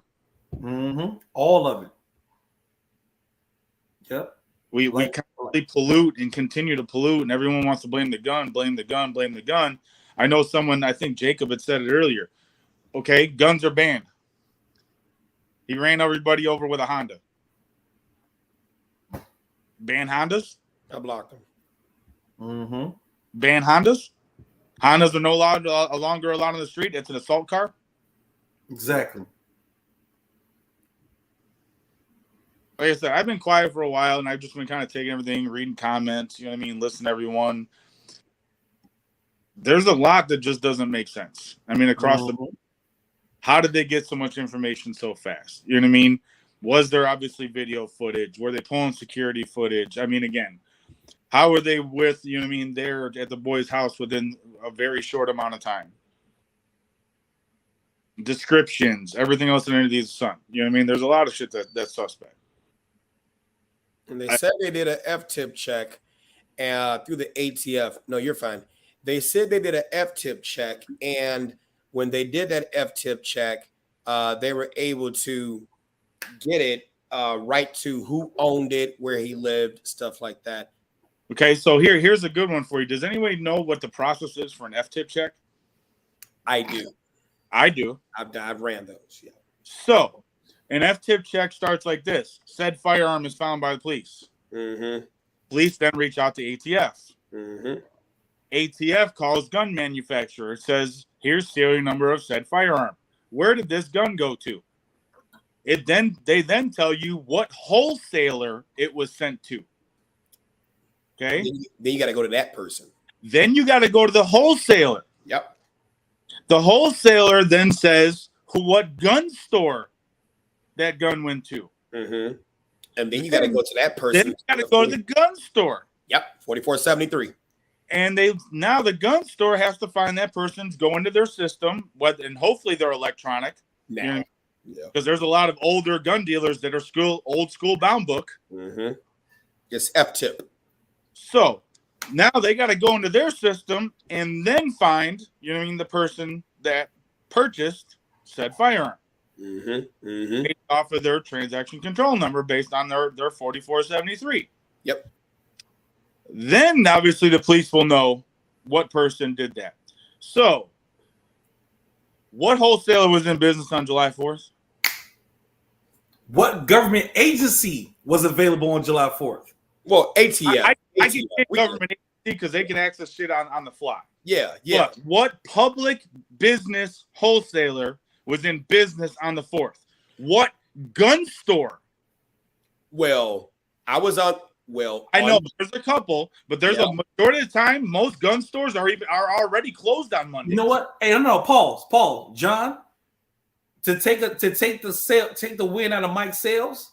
You went to a place wouldn't exist in Highland Park. Me? Just so keep that in mind. Come on, me. You went to a place that wouldn't exist in Highland Park. That's true. As you were saying, John. Mm-hmm. Yeah. So, you know what I mean? What are most businesses, you know what I mean, open on the 4th of July? Yeah. Especially gun stores. Especially most gun stores are closed on Sundays and Mondays because that is their weekends. Well, you'd be surprised. Look around a lot of gun stores because Saturday is their prime day. Right. A lot of gun stores are closed on Sundays and Mondays as their weekend for their people. Fair. The ones that it depends on the nationality of people who run it. Yes, absolutely. Based on there's a lot of context that goes with that. Absolutely. Mm-hmm. That is true, my friend, because trust me, I get it. So again, how did you get all this information? I stopped Marquise. I stopped. You know what I mean? I've had to deal with several different traces at different points. Mm-hmm. And it is not instant. It's not. And they would tell you, we will call you back. And like I said, everything was done in less than 12 hours. Because contrary to popular belief, when you fill out that 4473, nobody other than the gun store knows the gun that you bought. Yep.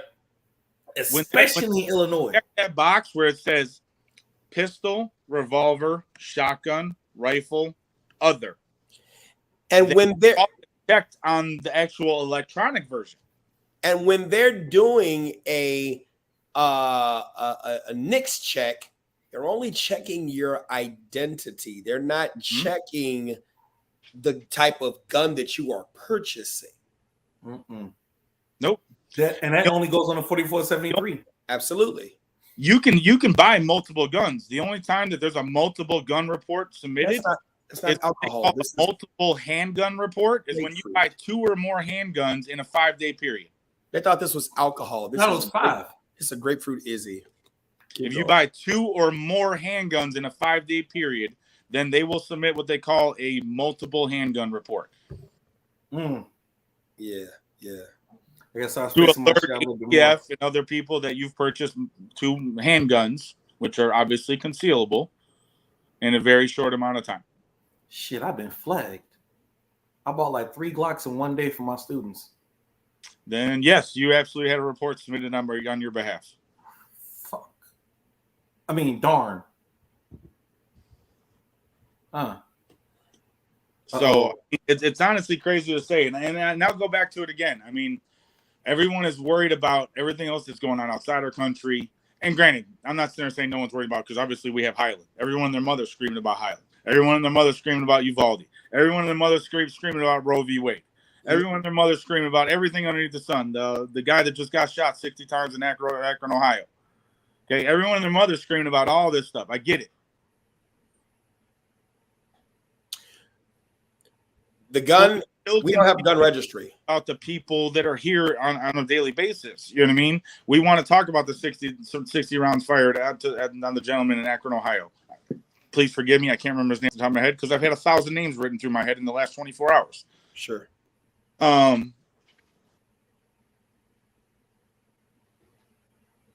was I going?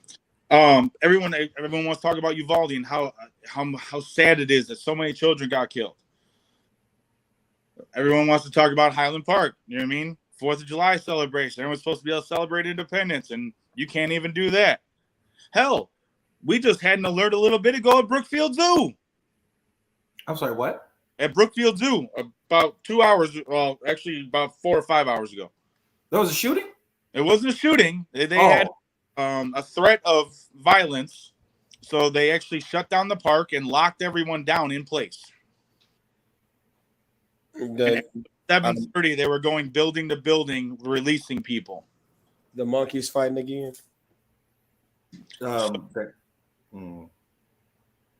We have lost a lot of our ways across the board.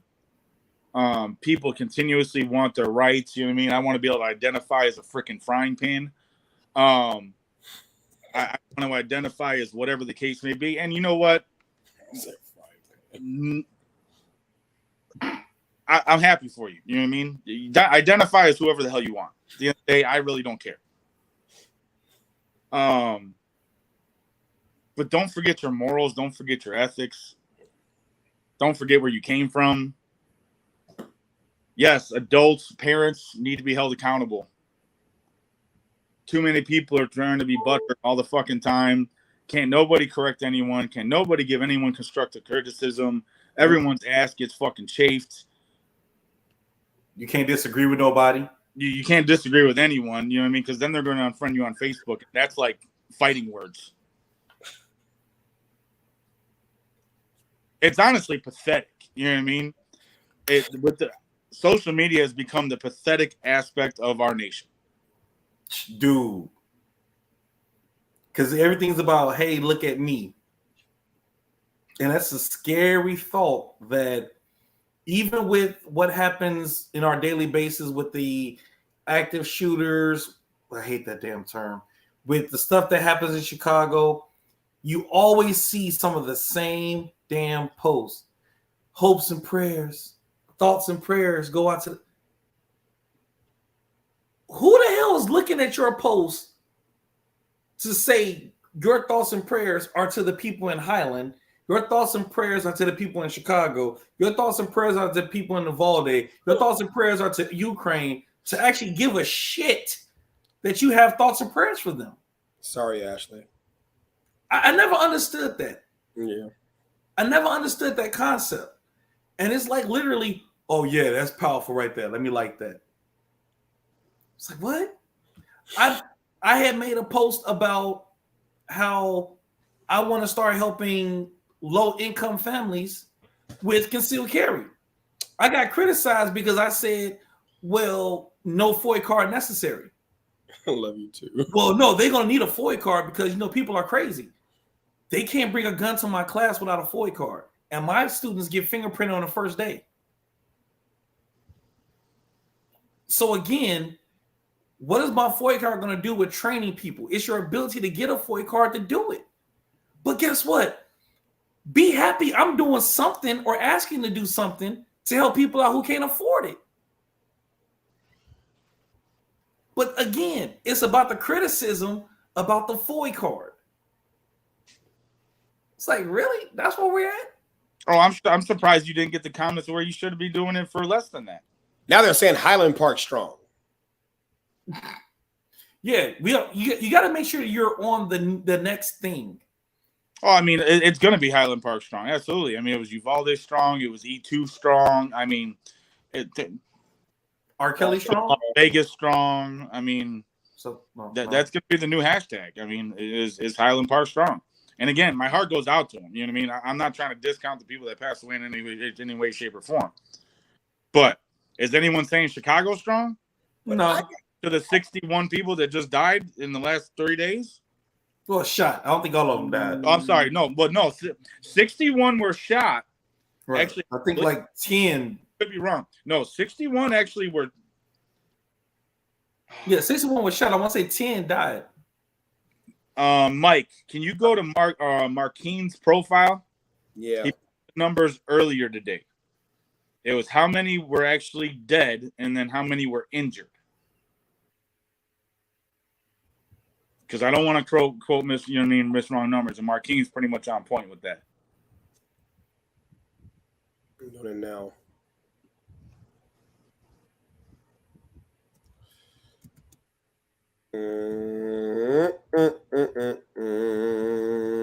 Whoa. No, that's not it. Y'all keep 68 people shot, 8 killed. There you go. 68 and 8. Let's think about that number right there. I'm sorry. 10 killed, 62 wounded. Okay. There you go. So. Not counting. We're talking just gun violence. We're not talking about any other violence. Mm-hmm. We're not talking about robberies, assaults, rapes, carjackings. You know what I mean? None of that stuff. Yep. Because it'll make sense. We're only going to reference the gun violence in Chicago. We're not going to reference any other violence because, that goes against people's agendas. Mm-hmm. But Superintendent Brown. Yeah, I saw the interview with his uncle. I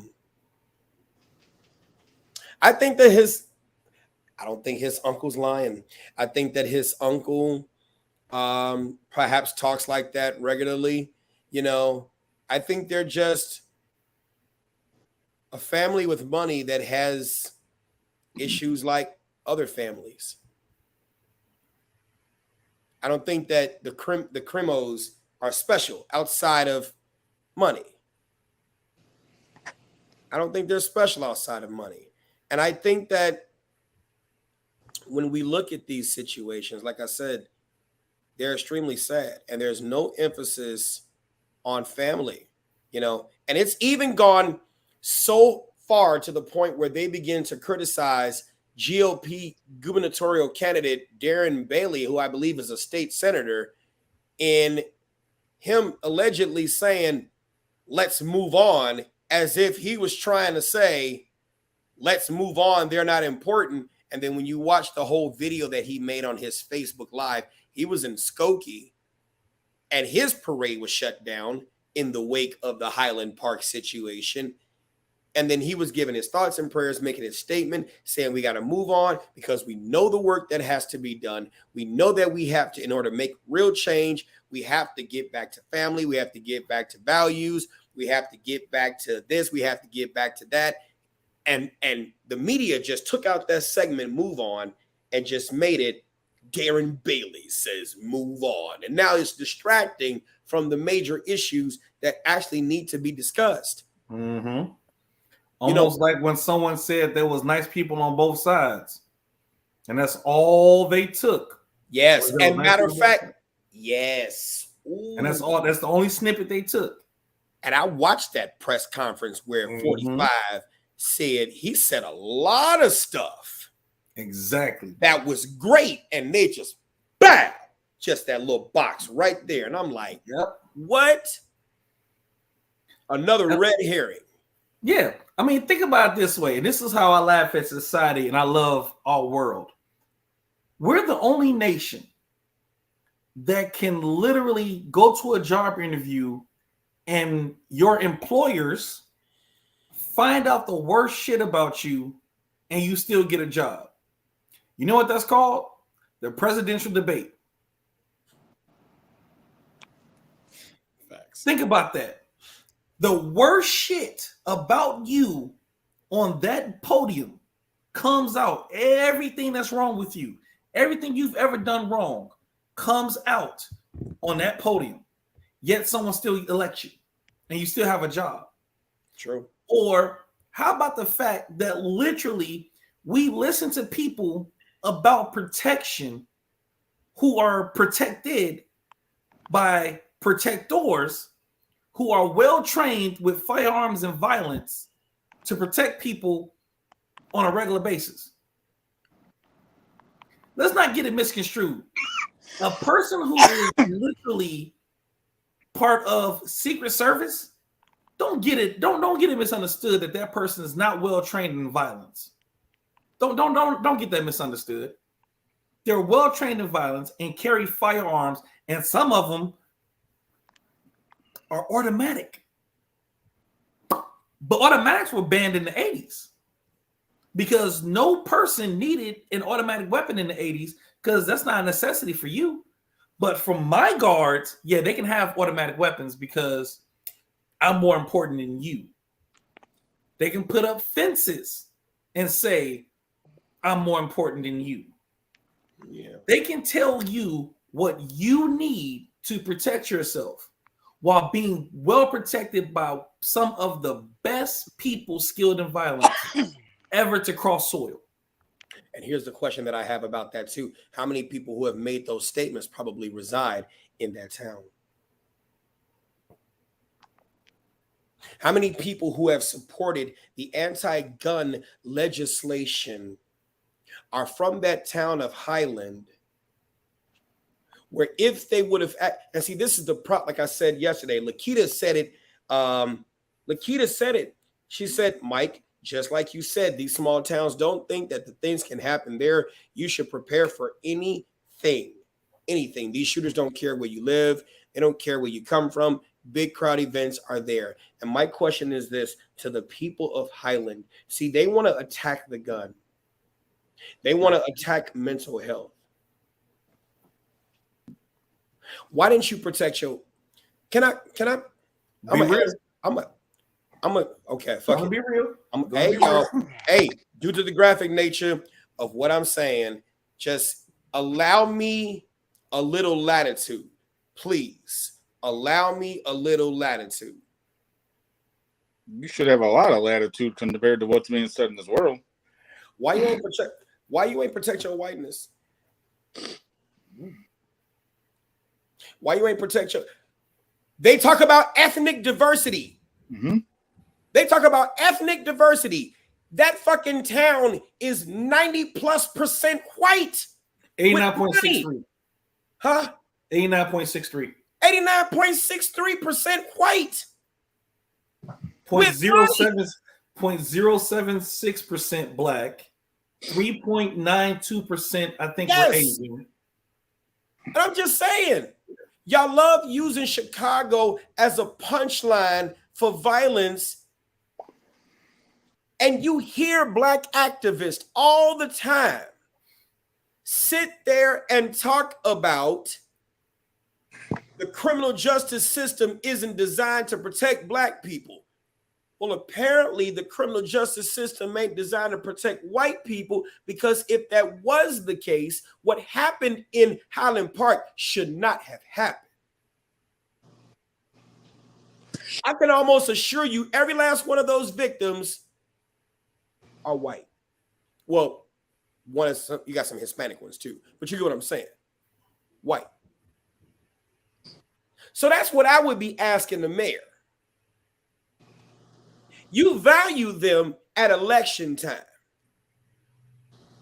but the police was supposed to serve and protect. And you guys are talking all about this AR-15 shit. None of the bright minds that occupy that police department ever thought that somebody could climb a fucking roof and shoot people from an elevated platform. In my opinion, the Highland Park Police Department was just as complacent as the Uvalde Independent School District Police Department. Because you motherfuckers know it can happen. I'm not talking about the citizens. Look, they want to be oblivious. That's fine. That's why you have people on police departments and in the military that are willing to exact violence so that you can be blind to the truth. What's the purpose of requiring? What is the purpose of requiring that the people who serve on that police department have the best of backgrounds, the highest of knowledge, the best of college degrees, almost need a Yankee white clearance to even get on the department so they can motherfucking ride around and do fucking traffic stops? Yesterday was the day to be able to earn your fucking money. Every dime. Yesterday was the day. Don't come to me and sit here and say, well, we're out here now with your AR-15s. No one gives a fuck about it in the aftermath. Very rarely do you see in these active shooter situations, there's a second wave. This ain't motherfucking Pearl Harbor. That was a time to earn your money. All those hot top you got looking over the parade stand. Being bored, looking over the parade. Yes. That's how you make your money. That was the time to do that. If anyone has ever done security, anyone has ever done executive protection, I've told people this all the time. My best money is when it's boring. I do not look for excitement. I don't want excitement. If my job is walking this person from this car to this store to this restaurant, that's easy money. And I get what you're saying, Ian. Hope I'm saying it right. Incognito. Nice. I get what you're saying, incognito. Pearl Harbor was a setup to get the country to agree to enter World War II, but we are not going to sit here and ignore the fact that during Pearl Harbor, if what was said actually occurred, there's no way we would get a torpedo attack. The harbor's too shallow. All we got to do is bunch the planes together, bunch the ships together. The only thing we have to worry about is espionage. Well, they showed your ass. Well, there's a large blimp on the radar. Oh, that's just a flight of B-17s coming in from the mainland. And instead of going out there to watch and see on a Sunday, December 7th, 1941, a date which will live in infamy, the United States of America was suddenly and deliberately attacked by naval and air forces from the Empire of Japan while you all were fucking asleep. And I said it yesterday, American arrogance. This is a fucking first world problem. Because people who live in third world countries will tell you, well, we stay ready all the time. You never know. And yes, you are absolutely correct, Heater. You are absolutely correct.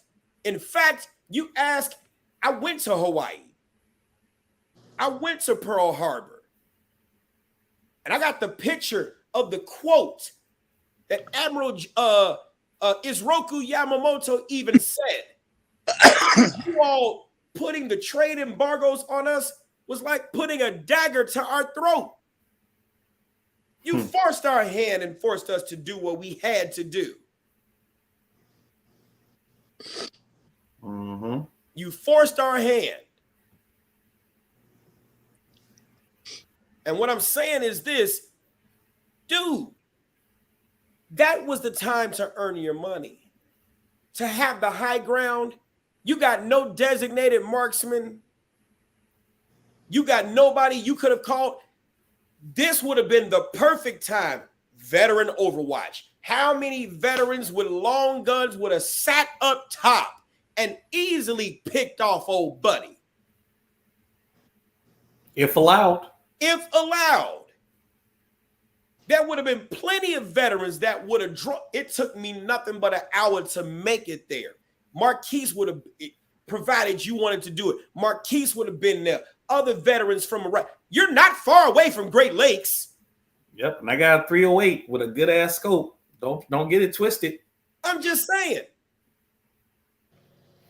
But then that would hurt their feelings because how free do they really be when people gotta stand over them with guns? And well, you know what?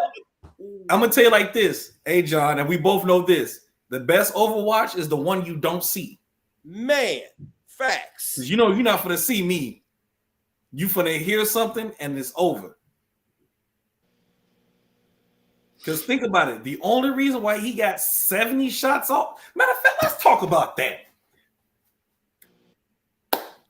There's a reload involved with 70 shots. Unless he had a drum magazine, but okay. But that wasn't retrieved. Yeah. And you know they'd have brought that shit up. Mm-hmm. So with cops present, over 70 shots were shot, including a reload, and no one found this guy. With a cop's presence because it's a parade.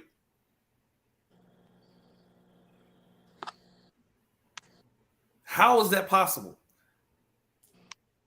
Explain that to me. Please explain that to me. 70 shots, which means there had to be a reload, and no one could pinpoint and say, he's up there. Surround the building. True. True. And I'm 7 shots. I'm saying that maybe they actually couldn't. Because fight or flight kicks in, all you want to hear gunshots. What's a lot of people's first reaction? Run. Damn, including the cops? Yeah. Fucking True. run. True. Including the cops? True. Hey, yeah. Cops retreat so you can figure out where the shooting's coming from and obviously execute a proper plan in order to obviously do it. Like take care of the shooter.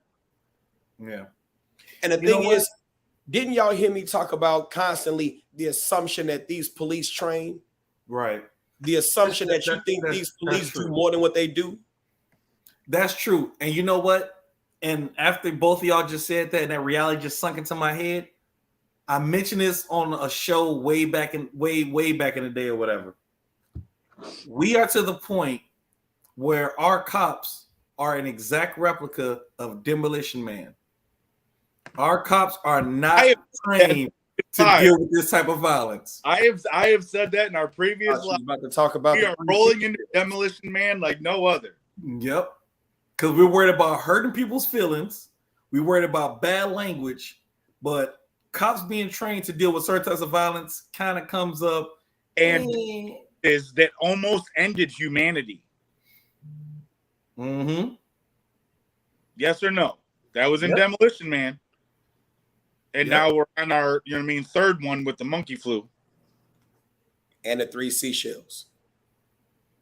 First of all, monkey pox. Monkey flu, monkey pox is all the fucking same.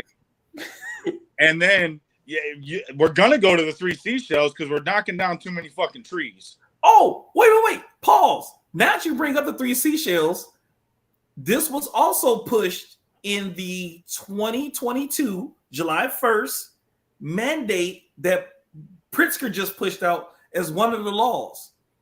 Flushable wipes has to have conspicuously put on the bag to say not flushable. What are the 3 she sells is about?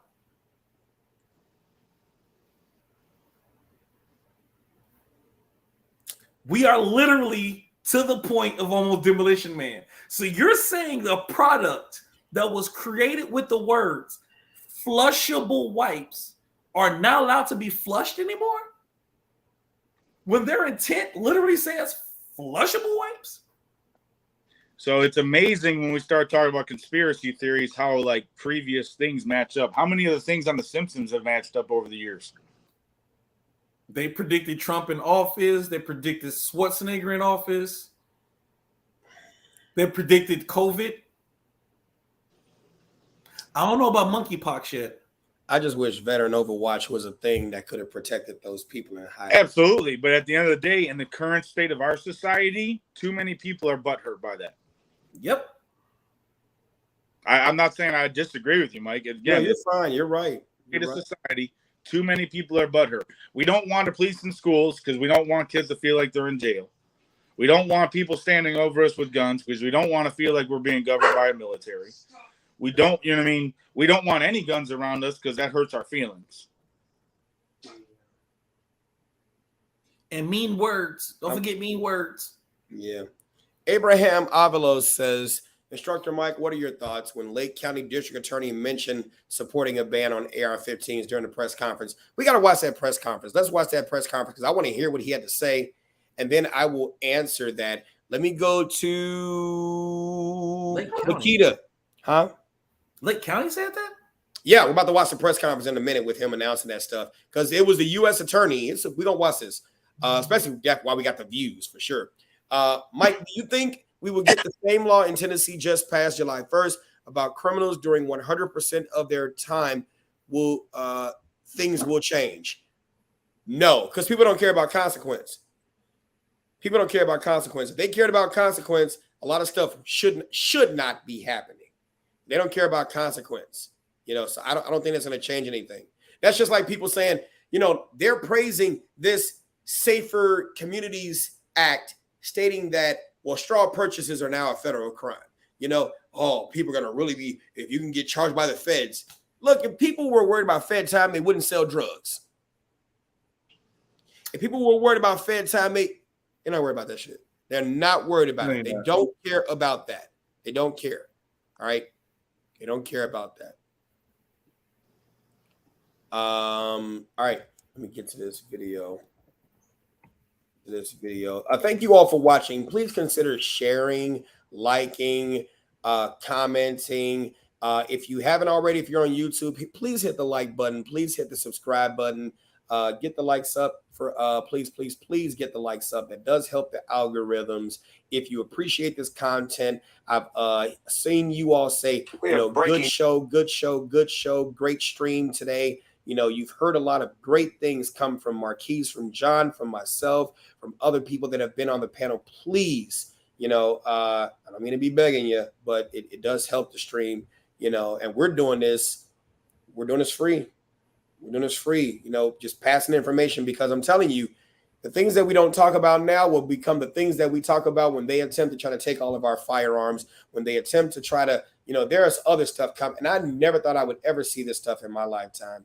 And I'm sure you all didn't ever think you would see this stuff in your lifetime either. But it's just really sad. It really is. It really is sad. You said there was a lull in the shooting. What are we talking about? In Highland.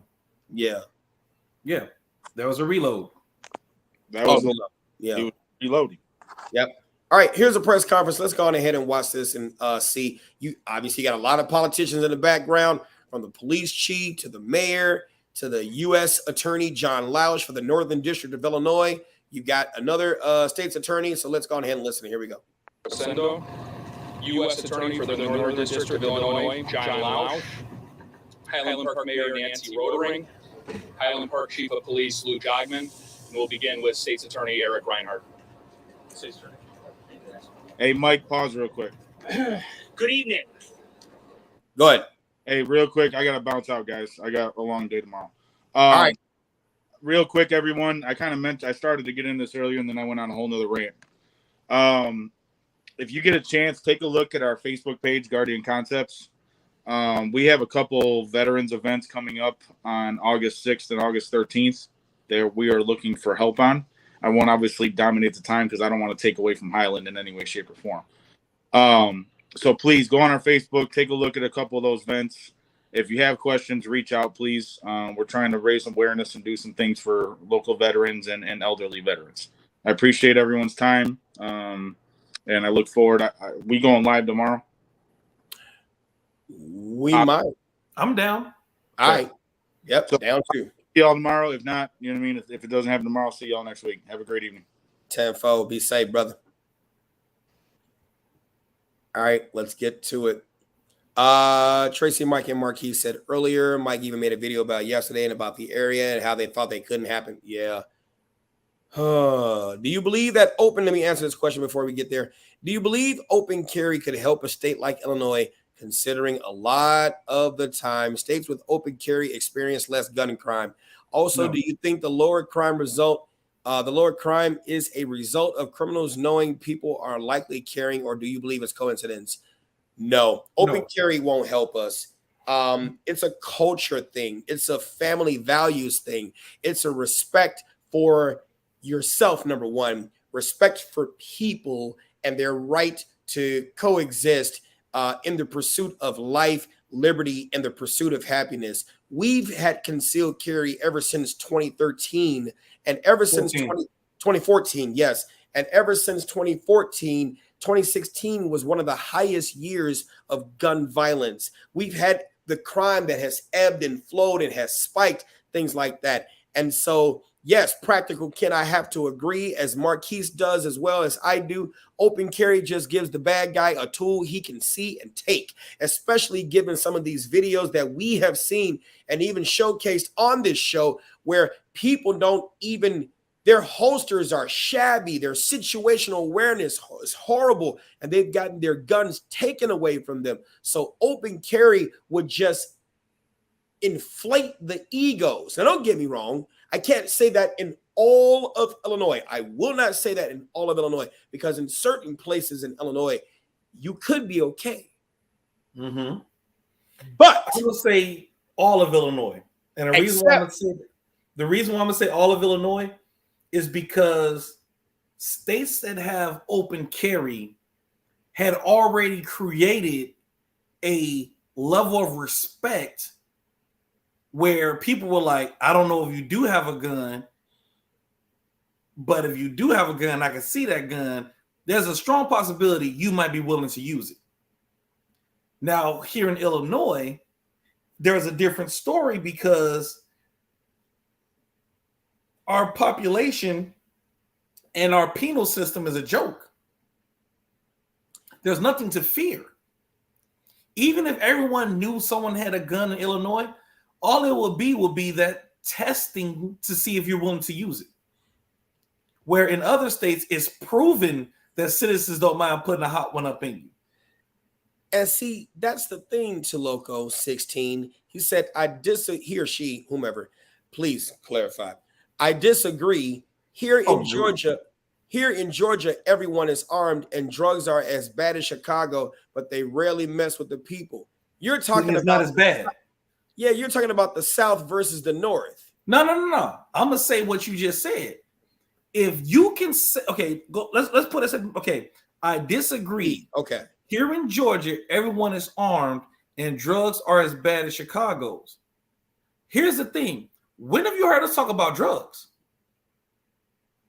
You're talking about drugs and conflict and weapons. Not once on this show have we brought up the drug problem in Illinois. We really don't care about, I hate to say it, I don't really see a drug problem in Illinois. I haven't heard, we don't hear about drug problems in Illinois.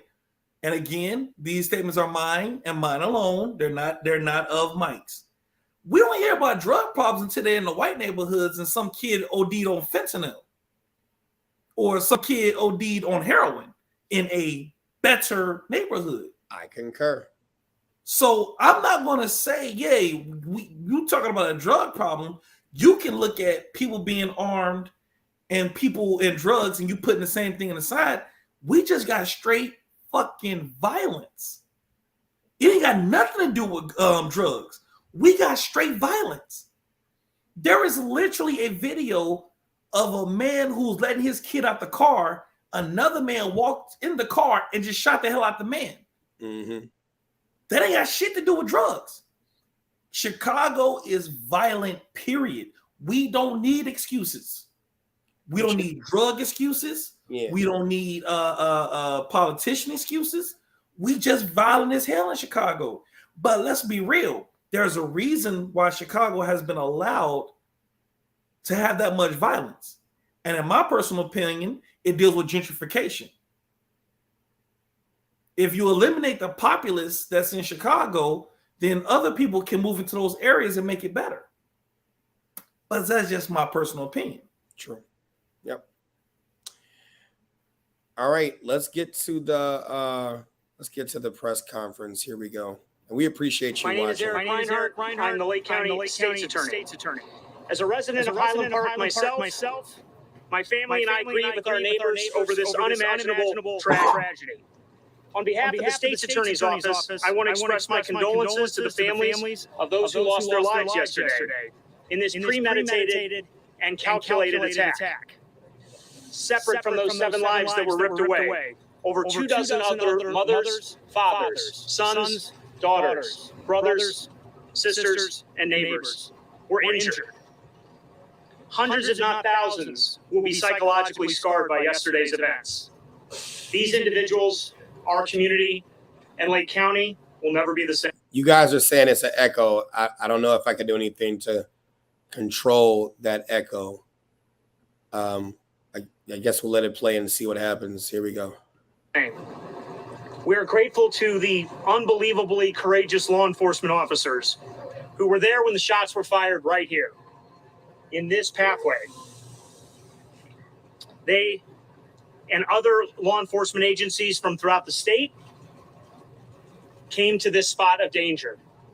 They came to help, they came to protect, they came to comfort, and they came to investigate. Federal agencies, including the FBI, ATF, and U.S. Attorney's Office, have also been critical partners in this investigation, and you will hear a bit more from them this evening. These officers not only ran towards the danger, but worked tirelessly throughout the day and night to investigate and solve this case. I want to also thank all of the community members and business members and leaders who provided us with dozens of videos and photos. We continue our request for those photos and videos. This is still an open and active investigation. Please continue to contact all of the tip lines that we have suggested. To those who are physically and psychologically suffering today in hospitals and in homes throughout our community, we offer our most fervent and urgent prayers. We offer prayers for healing, even though it feels that it may be so far away. I know that Mayor Rotering and Highland Park Police Chief Lou Jogman, Lake County, and our federal partners have already started the critical work of supporting the individuals who need us so much while they are in the throes of trauma. Today, our office deployed victim witness counselors and licensed therapists also to Highland Park. Dozens of private individuals have volunteered to help. This has been one of the most uplifting things I've ever seen in Lake County's history. The community has come together, even in the throes of trauma.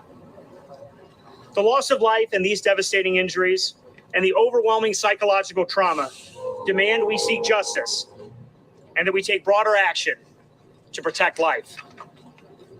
Today, the Lake County State's Attorney's Office has charged Robert Cremo III with 7 counts of first-degree murder for the killing spree that he has unleashed against our community. These are just the first of many charges that will be filed against Mr. Cremo. I want to emphasize that. There will be more charges. We anticipate dozens of more charges centering around each of the victims. Psychological victims, physical victims, attempt murder charges, aggravated discharge charges, aggravated battery charges. There will be dozens of more charges against Mr. Cremo. But these 7 counts of first-degree murder will lead to a mandatory life sentence should he be convicted, without the possibility of parole. It doesn't bring the lives back. Well, don't do shit. Who cares None about of these charges would be possible again without the unbelievable efforts of law enforcement. I cannot thank them enough. or your federal government? I have to thank the men and women of the Lake County State's Attorney's Office who have been working with law enforcement since the moment that we identified a suspect. We continue to work with our federal partners to understand every aspect of this well-orchestrated and carefully planned crime. Tomorrow morning at the Lake County Courthouse, that you knew would we will happen. ask a judge to hold Mr. Cremo without the possibility of bail.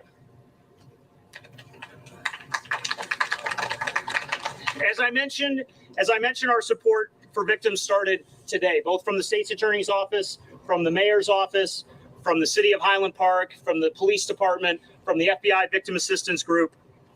We will guide them through the court process and deal with the trauma that will ripple forever outside of the courtrooms. But how do we make sure that there are no more victims? What should have been a celebration of freedom has ended in despair for our community. All of the people who died steps from here lost their freedom. All of it. Every ounce of freedom that they had. The freedom to love, the freedom to learn, and the freedom to live a full life. Their freedom matters too. We must do more as we think and reflect upon their freedom on this July 5th.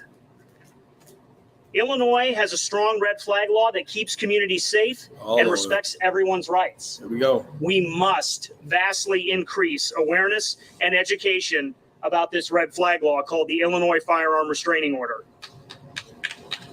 The goal of this tool is to ensure the safety of the individual and those around them.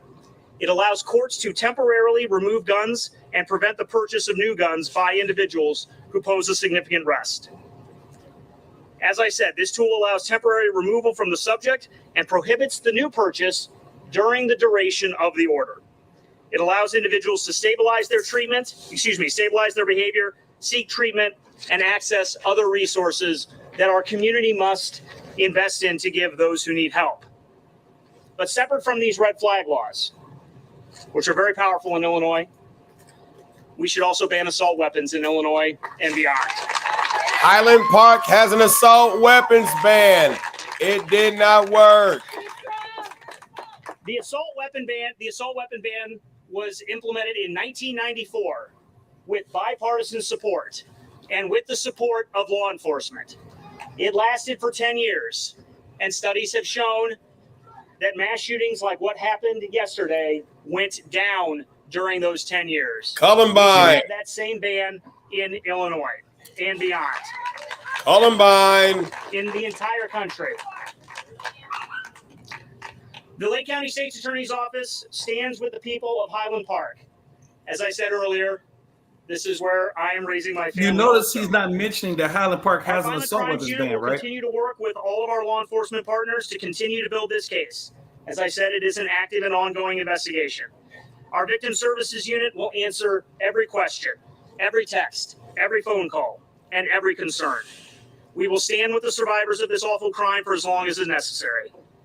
In the courtroom, we will seek the maximum sentence against this offender, not because we seek vengeance, but because justice and the healing process demand it. As we go forward in the courtroom and in the community, we must do everything we can to make sure the horror that marked these streets, that echoed from these buildings, never happens again. Thank you very much. At this time, I would introduce U.S. Attorney and really our partner in this investigation so far, U.S. Attorney John Lausch. Thank you. My name is John Lausch. I'm the United States Attorney here in the Northern District of Illinois.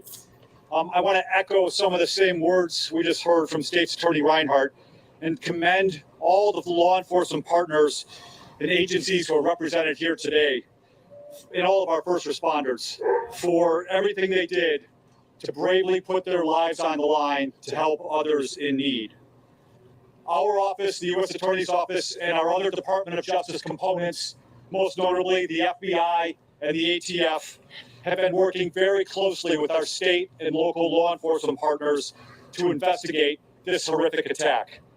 We have been and we will remain in regular communication with these partners, and in particular the Lake County State's Attorney's Office. And I've been in regular contact with State's Attorney Reinhardt since the beginning of this investigation. These state murder charges are appropriate at this time. We will continue to deploy our federal resources in collaboration with these state and local partners to ensure that individuals who commit horrific acts of violence like this using firearms are held accountable. And with that, I'd like to turn it over to the Chief of the Highland Park Police Department, Lou Jogman.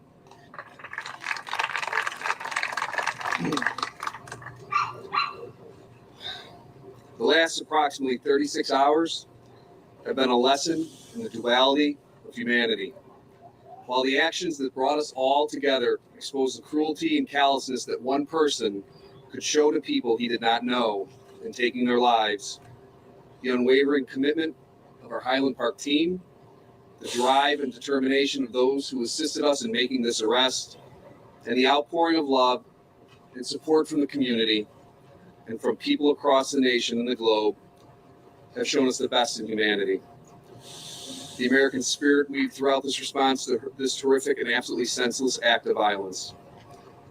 We would not be standing here this afternoon announcing the arrest of this suspect without the assistance of countless law enforcement agencies from multiple counties, from the Illinois State Police, FBI, ATF, NIPUS, Lake County Coroner's Office, the hospital staff, our medical community, and Deputy Chief Chris Cavelli of the Lake County Major Crimes Task Force.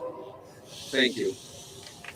To the Highland Park community, your strength has buoyed our team through the darkest moments.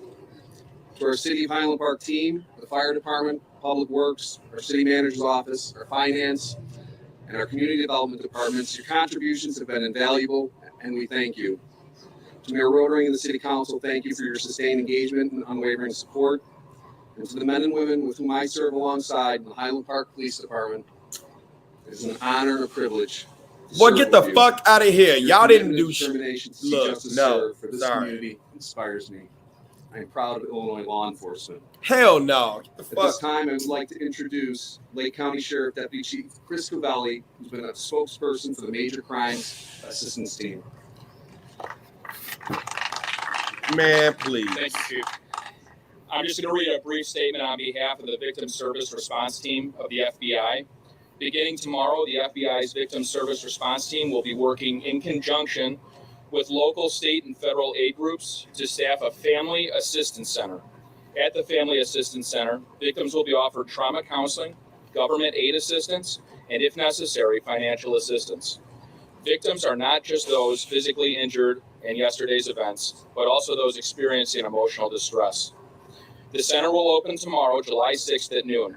Victims of yesterday's incident are invited to access available services at the Highland Park High School, and that's located at 433 Vine Avenue in Highland Park. The Family Assistance Center will be available from noon tomorrow until 9 p.m., Thursday and Friday from 9 a.m. until 9 p.m., and thereafter as needed. Additional information regarding the return of personal effects left at the scene will also be released tomorrow. With that, we are going to open it up for some questions. I would just ask for a little bit of patience. We have a lot of stakeholders that are joining us today, so we can filter who is best to answer each of the questions asked. Phil? Chris, can we ask a question to the State's Attorney, please? Yes. Mr. State's Attorney, you went out of your way to note the red flag laws. We now know that this individual had contacts with law enforcement in 2019, where in one of the contacts, he said he wanted to kill everyone in his family. A number of knives were taken away from him at that time. Should that have been a qualifying event under the red flag law, which would have prevented him buying firearms in 2020 and 2021? We have to look at every case on a case-by-case basis. I don't know the internal process of the Illinois State Police in terms of after that report was taken. We know there was not an application for a FOID pending at that time. The current red flag laws, you have a process where things are reported to the Illinois State Police with respect to FOIDs, and then you have the red flag laws, which is what I was referring to, which were passed in 2019 or effective in 2019, in terms of getting a court order where family members and other individuals who know the person at issue have to go to a court. So my reference to the red flag laws refers to that regime. With respect to the Illinois State Police, that has to do with the FOID application process. So if I'm hearing you right, what you're saying is possibly his qualifying events were before the fact, before he actually had applied for a FOID, obtained a FOID, and purchased. I would definitely refer all of those questions to the Illinois State Police in terms of that internal process back in 2019. That's the same shit Aurora said. Timeline. Does this mean that he had a legal guardian who sponsored his FOID card? Did he get his FOID card before he was 21? Did he have a legal guardian who sponsored it? And if so, are you looking at charges at all? I am absolutely not going to get into that level of detail on the investigation in our process. Okay, All right, everyone. Let's make sure you understand something correctly. At the age of 19, he applied for a FOID card. His father signed off. Here's the thing that people don't know about under 21 FOID cards. They expire when you're 21. So for them to go back and say, well, let's go get the daddy for the 2019 FOID card doesn't make any sense when at 21 you got to reapply. That's true. So let's help everyone. So what he just said was 100% incorrect when he said, well, we should go, are there going to be any charges for the father for signing for a FOID card in 2019? No, he didn't have the gun in 2019. He had the gun at the age of 21 and used the gun at the age of 21 and used his own FOID card at the age of 21. Big ass difference. A FOID card is what we use in Illinois to buy firearms and ammo. Please continue. Bullshit ass. Probably multiple people can take it. For somebody who planned an escape, dressing as a woman, said out of home, do you have any theory why somebody would leave a weapon, an easily traceable weapon on the crime scene that could lead to your identity being known easily and swiftly? I'm not going to do it. Investigators are very thoroughly looking at every aspect of this. There are a number of theories on the table as to why. That's a good ass. That's a good ass question. I don't want to get into and speculate That's a great anything question. at this point. You know, there is still a lot of investigating. Why would he work to leave the go. gun? But He that knows is it'll come back to him something behind. investigators are looking into. I mean, essentially, did he leave it to be us? He couldn't make his escape easily if he wasn't holding a large rifle. That's very possible. It's very clear to investigators he attempted to blend in with the rest of the victims who were fleeing the scene. Carrying a rifle, I would imagine, wouldn't allow one to blend in very well. That's true too. He walked in with it.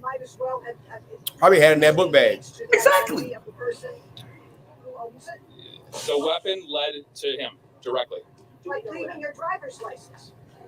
Sorry, can I Do get we know back? at this point why he went to the Madison area before coming back? Investigators are still looking into that. They're still working many different angles. We do know he went on a drive following the events, but as to why, that's not something I can get into right now. Question for U.S. Attorney Lausch. You said at this point state charges are appropriate. When do you deem that federal charges will enter? I think the best answer for that is to echo the same points that were made. This is an ongoing investigation, and it really wouldn't be appropriate for me to comment any further at this time. But that the charges right now, these are very appropriate charges right now. Fair to say federal charges are coming. It should not read anything into it one way or the other. It would not be appropriate for to comment one way or the other whether or not there will be federal charges. Can you describe when local threats land on federal radar and what tools you have to identify and prevent these things before they happen? Okay, so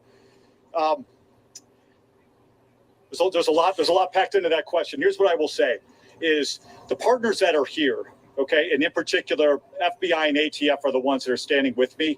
They work every single day in order to mitigate threats that they learn of. And this is a particular instance when we had the horrific attack that happened yesterday, how they came to right away in order to help law enforcement ultimately be able to make this case and to bring the appropriate charges in state court. But again, at this point, I think it's fair to say from our end, this is an ongoing investigation. I'm very proud to be up here with my colleague from the Lake County State's Attorney's Office, but it really wouldn't be appropriate for me to comment any further about whether or not any federal charges are likely. Chris, can you give us any further clarification on the weapons, where he obtained them, and what the enumeration was? So what I know firsthand at this time is that 2 of the weapons were obtained within the region here. Those were 2 of the rifles. The rifle used in the attack was purchased by him. And I just want to follow up on the question that you asked a little earlier. It's important to note Highland Park Police, when they responded to that 2019 incident, they removed the weapons that Cremo possessed. There were no firearms at that time to be removed. So as the state's attorney said, the red flag laws, there were no red flag laws to go after firearms in that home at that time. Now, you said the rifles were obtained in the region, but there were there were 2 rifles and was it 4 handguns? I can't say 4 handguns. There were a total of 5 guns. I'm sorry, 3 handguns. 5 firearms that he possessed. Okay, what about you said the 2 rifles in the region? What about the remainder? They were bought in Illinois. I'd have to get specifics as to exactly where. And he got the toy card before he was 21. Is that true? Yes. Plausible deniability. Sponsored by a legal guardian. I don't want to speak to the process of the Illinois State Police. I don't have enough of their internal information to accurately respond. Yes, sir. You lying son of a bitch. What happened with when you went in the house and got that? Did that appear on a Floyd investigation? Would that say somebody went in the house and got some knives off and stuff? Again, Highland Park Police notified the Illinois State Police. Where it goes from there, I don't want to speak to it. All right, your question. Family at all, have they been cooperative with the investigation? Do you have any reason to believe that they may have known things? At this point, we don't have reason to believe that they may have known things, but the investigation is still very active. Investigators have a lot of legwork to do still. Has the family been cooperative with the investigation? What I'll say is investigators have spoken to the family. I don't want to gauge their level of cooperation one way or another. You issued a high-classified magazine. And so how many rounds were in that magazine? The magazines held approximately 30 rounds of rifle ammunition. Thank you. So that's 3 reloads. How many? Yep, that's definitely 3 reloads. There's been a significant. So, like I said, how is it possible 70 rounds, 3 reloads, and not 1 cop response? 70 rounds, 3 reloads, not 1 cop response. How is that possible? And Abraham caught that. And you're never gonna hear. You're never gonna hear. State police rep in the thing, yeah. But here's the irony of that. There, who was that? Abraham. Wasn't Illinois State Police a part of the? They were. Yes, they were definitely up there. So they were there for the manhunt on the 4th, but not available for the press conference on the 5th. Facts. And hold on, Illinois State Police is a part of almost every, if not in fact every, investigative team. They were on South Suburban Major Crimes. They're on North Taft. They're on Nipis. They're on Lake County. They're on all of them. So it's just like I told you, bro. My conspiracy theory went high as hell today when I was like, y'all not making no sense. They're not making no sense. Even the reporters was like, so he was smart enough to disguise himself, but not smart enough to have a weapon that couldn't trace back to him? Really? So you have a criminal mastermind that's a dumbass. Am I understanding this correctly? No, you got a criminal mastermind looking like strawberry shortcake and nobody paid attention to his ass. Like, bruh. And then he's like, well, we don't know because he couldn't walk back with the crowd. The backpack he's wearing, in my opinion, would have been the backpack he used to bring it in. Oh, facts. All you got to do is separate upper from lower. Exactly. That's it. You throw it in the backpack. Pop, separate that. Man, please. Yep. And what they do is they try to, and like I said, this was, in my opinion, a session of how hard you can pat your own back. Because this ain't had shit to do with the victims, and it ain't had shit to do with the criminal. It was about how well did we do to respond to this. I want to thank so-and-so and so-and-so because y'all did so-and-so and so-and-so, and we responded so quick. We worked day and night. First of all, you didn't work damn day and night. Right. You caught him before the sun went down. Right. Stop it. And hold on now. Why wasn't North Chicago police as a part of that press conference when they were the ones who initiated the traffic stop and took him into custody. Because they weren't important and they weren't a part of the scripted performance that we just saw. Because if they're not part of the scripted performance, then they can't say what needs to be said. That's why that dude backed off. Oh, I can answer that question. You need to ask him. Matter of fact, I'll give you one even better. You know I'm gonna go there. Do you know the Lake County Sheriff is black? You didn't see the old black dude in the back with the 4 stars? Wait, didn't he get caught in Lake County? Yes. Or US 41? Yes.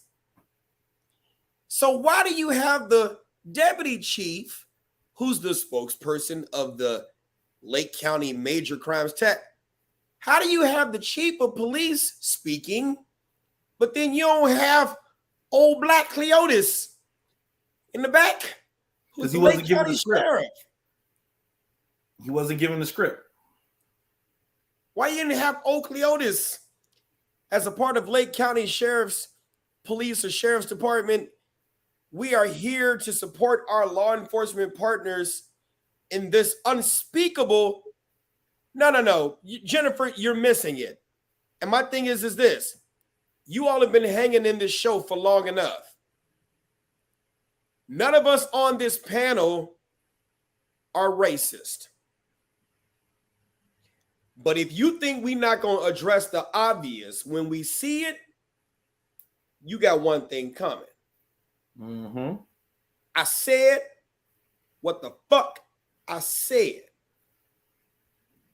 I know who he is. He was in the background. He got just as much of a right to say something because it occurred in his county.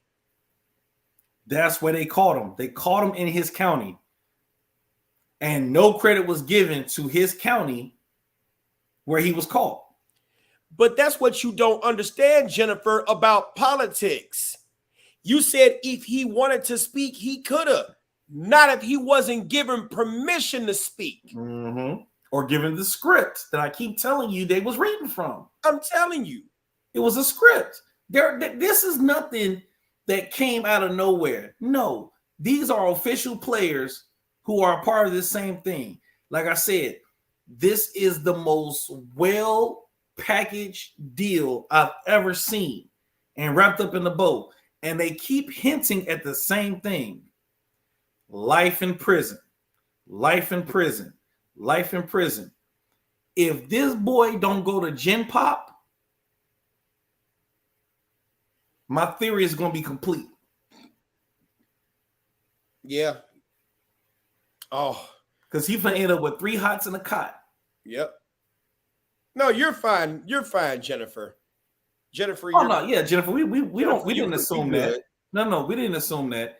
You good. And again, we know what you're talking about because a lot of people drive towards race when it comes to stuff because it was mentioned. I know I saw it today. How come this guy who shot 30 people got arrested and this guy who ran from the cops got shot 60 times? Well, one of these people who we're talking about didn't shoot at the cops. Right. One of these people we're talking about did not shoot at the cops in the process of trying to get away from them. Yeah. You said Lake County Sheriff Eidelberg was at the parade. He did provide minor first aid to one victim. I did witness it. Okay, that's cool. But what we're talking about is why I wanted to hear him say something too. He the Lake County wanted to hear him talk about his police force and how they found him and arrested him.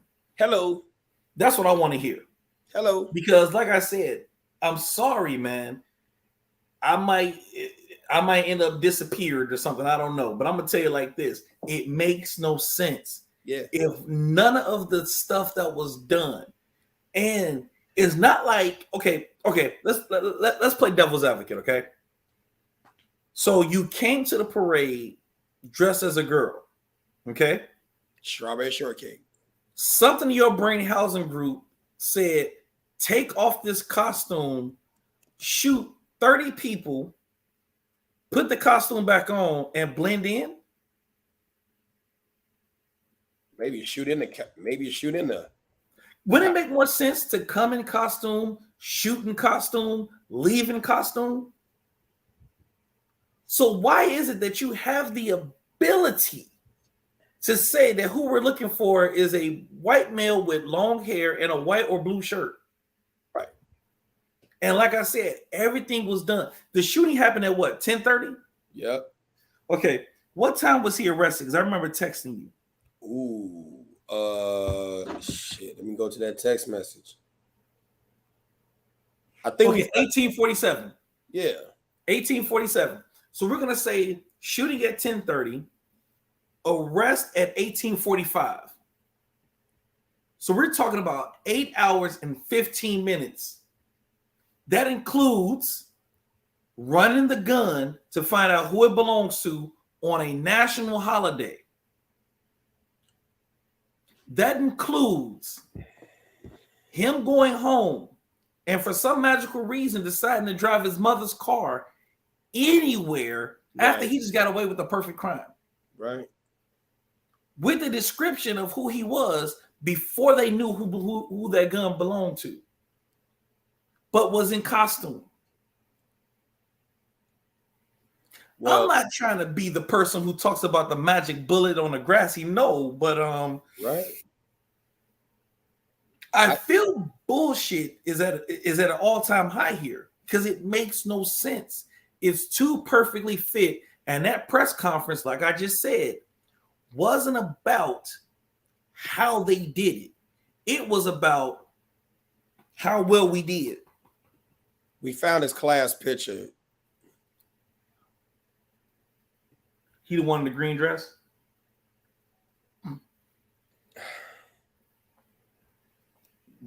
And again, I'm sorry. That is scary. And like I said, I'm sorry. I believe what I believe, and I'm going to stick to this.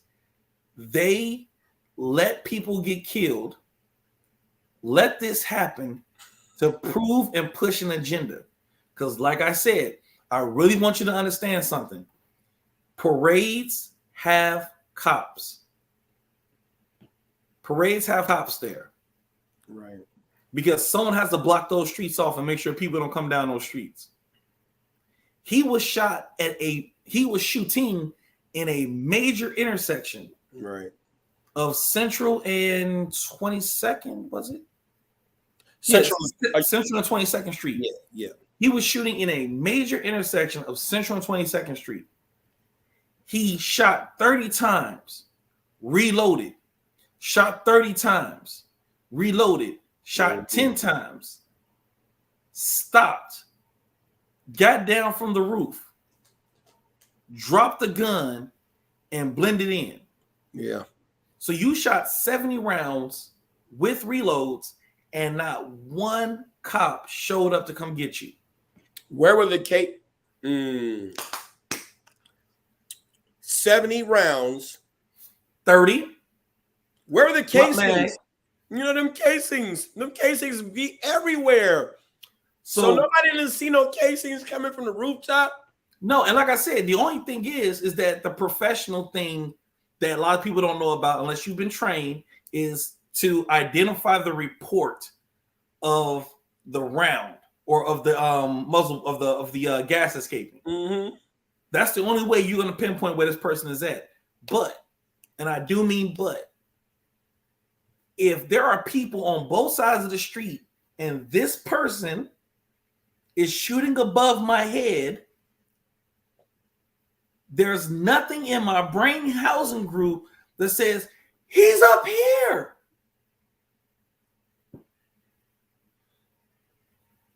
And nobody reacted. Not one cop reacted to that.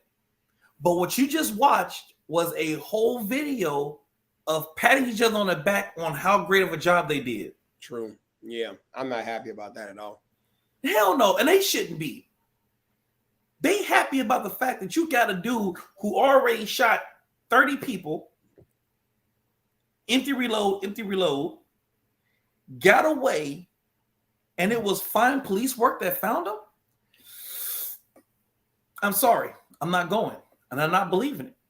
I can't believe that. that was an orgy of evidence, and it makes no sense with a person in a disguise that you pinpointed who the shooter was before you released this photo. You pinpointed who the shooter was before you released this photo, and he was dressed as a girl the whole time. And got away. And I want to mind you, people, if you don't know what a person looks like with an AR-15 up to their face, I would say 75, if not 80% of their face is covered. I could do a simple version with my phone. Mm-hmm. And this phone is not as wide as an AR-15. So if I'm here and I'm shooting, you just identified me as a white male with long hair between the age of 18 to 22. Yep. This is you identifying me with this much information. Come on, man, stop it. Yeah.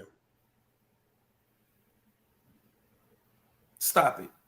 Please stop it. I'm not going. I don't believe it. Y'all set that stuff up. Y'all allowed these people to die to push an agenda.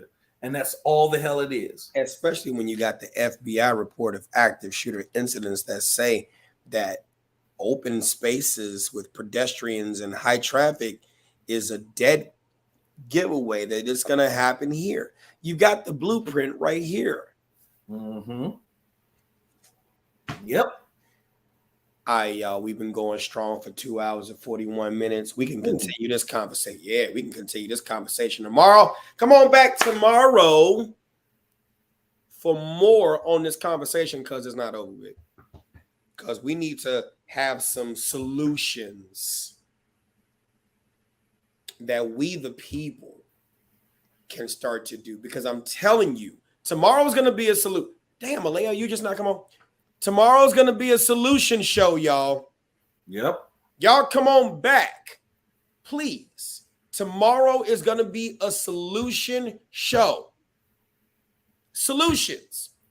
Because until we start to make family matter, it's not going to stop. Okay, you just landed. It's not going to stop. Until we start to make family matter, it's not going to stop, y'all. It's not going to stop. It's not going to stop. It's going to be more. It's going to be more. Whether it's an agenda or not, it's going to be more. Mm-hmm. A lot more. And I don't want it to be new. Don't you high rolling, eat time my bow tie Christians. I love you. Don't get me wrong. I believe in God too. But don't you be talking about some, oh my God, don't be speaking that into existence. Fuck that. It is what it is. Until family matters, it will continue. So tomorrow's got to be about solutions. 8 o'clock, same time tomorrow. We're going to be back. Marquise, any final thoughts? Stop playing with people. Stop believing that this stuff can't happen in your neighborhood. Stop believing this can't happen at your events. I'm sorry. I'm not saying you need to go out here and you need to be armed to the teeth every time you go somewhere. But yesterday, Mike was talking about the situation, and a lot of people made comments about, well, as a concealed carrier, I would have did. Shut up. You mean it did a motherfucker. Okay, shut up. I'm going to tell you right now. As a concealed carrier versus an AR-15 being shot from the high ground at full advantage, unless you are trained and understand how to look for the report of the round of the gun and how to get there inconspicuously without being shot, you are just as helpless as an unarmed person there. Right. So stop it. Right. Most people that even own a gun, in my personal opinion, who went out there and got the concealed carry, you probably wouldn't bust a grape in a fruit fight. So stop it. Okay. You hear the sound of an AR-15 in real life. I'm not talking about no AR-15 when your ass at the gun range and you put the hearing protection on and you're like, yeah, that gun doesn't even sound that loud. Stop it. That gun sounds loud when you don't realize your ass is being shot at. That's one of the loudest sounds you will ever hear. And then is a bullet whizzing past your head. And then you got auditory exclusion too. That's if you get an auditory occlusion. So again, I'm going to tell you like this. I'm going to keep it 100. Unless you have been there where you are trained to run towards the noise. If you are trained to run towards the noise, I can back you up 100% that as a concealed carrier, you would have done X, Y, Z. But guess what? One of the things as a concealed carrier you need to be focused on. You need to be focused on not being a part of a murder. Your job as a concealed carrier is to stop murder. And what I mean by that, your ass from getting murdered. Hello. Don't become part of the body count because you believe you are brave enough to go run towards a building when the AR-15 is being shot. Stop it. Get the fuck away. Mike, I said it multiple times. Concealed carry is enough to get your ass killed. Not killed, killed with a T. All right? And the reason why is because you get the training, you get your gun, you find a holster, and you're like, yeah, I made it. Wrong. You didn't make it. There's more to it than this. I'm not saying you need to go out there and get a class in bravery. No, I'm not saying that shit. There is no bravery without fear. There is no bravery without fear. And if you out here as the baddest motherfucker in the jungle and you have no fear, you will lie to yourself and you will lie to everyone around you. Everyone has the fear. And here's this. And that's what makes you brave, is that you can admit that you're scared. And if you not ready to die, you ain't ready to be a hero. If you ain't ready to die, you are not ready to be a hero. Because all heroes have made up in their mind at that time that what they wanted to do to help others was greater than the fear of death itself. Mm-hmm. Yep. And they was like, we gonna die anyway. Y'all ready? Let's go. What is it? I'm telling you, it takes a special type of person to be the person that run towards the fire, that run towards the burning building, that run towards the building that's about to collapse, to run towards that fault line when people are falling into it, to run towards that well when that kid just fell into it and go inside and try to get him. It takes a special type of person to go inside that house during a domestic, hoping and praying you can do this without incident or death. It takes a special kind of person to do this type of stuff. I'm not saying you not. I'm not saying you are. I'm saying it takes a special kind of person. And my thing is this, and we've said it before, know who you are. Know who you are. We talked about the 100 soldiers. There's 80 soldiers. There's 100 soldiers on the battlefield. 80 of them are just targets. 10 are real fighters. 9 are warriors. And 1, just that 1, is the one that's going to get everyone back home. And that is the part that people need to understand. Which one are you? And I digress on that. Incognito, I'm going to end with this. You said that's a big problem with all this madness. Too many unstable people able to admit that they're afraid, bottling it up and taking out on everyone else. You know why they're afraid to admit that they're afraid? Because when they tried to admit to their parents that they were afraid of their parents and the extra ass whoopings and the abuse and the one parent fighting the other and the constant family bickering and the beating the kids for what they did, what they didn't do, what they thought about doing, taking out all of their pain and trauma on these children because they had these children for their own self-esteem without any acknowledgement or any consideration as to their future outcomes. When they tried to tell their parents the truth and the parents couldn't take the truth, so now you're teaching the child to lie.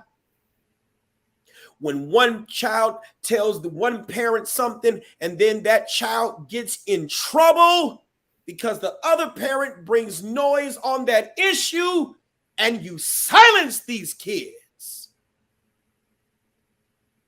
and all that constant pressure being built up on the inside of them to the point where now they feel hurt and free to use everyone else as a punching bag, as they have been punched all their lives as a childhood during the most formidable years. And that's the problem we're not addressing. Because parents vote, kids don't. And until you pay bills, you ain't got no opinion. You ought to be seen and not heard. Well, I bet you heard Eric Harrison, Dylan Klebo. I bet you heard Adam Lanza. I bet you heard Robert Kimo, whatever the fuck his last name is. I bet you heard them now. And that's the part that we're not talking about. We will sentence them to their death, but we won't address the trauma that made them so. Nope. We'll admonish them, but we won't address what caused them to be there in the first place. Which is why we love our prison systems, right? Ooh, and don't let me come down the motherfucking black community. You already said we got to close shop. It's 2:51.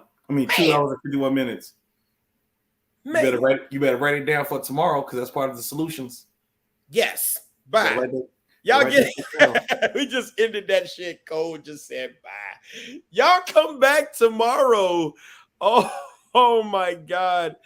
Treating our children like possessions and possessions as our children. Oh. Y'all come on back. Tomorrow's a solution show. Look at the Kardashians. Ho! And with that, we are out. Go down there to Chicago Precision Service Survival. Don't you do it. Don't you do it. Friends here. Y'all, because you have to understand that self-defense is a serious business. We do carry forces, advanced forces. Make a difference. One of the tactics that would increase or decrease in the two-way community. All right, y'all introduce this. Let's go. Kid, give him 100. Johnny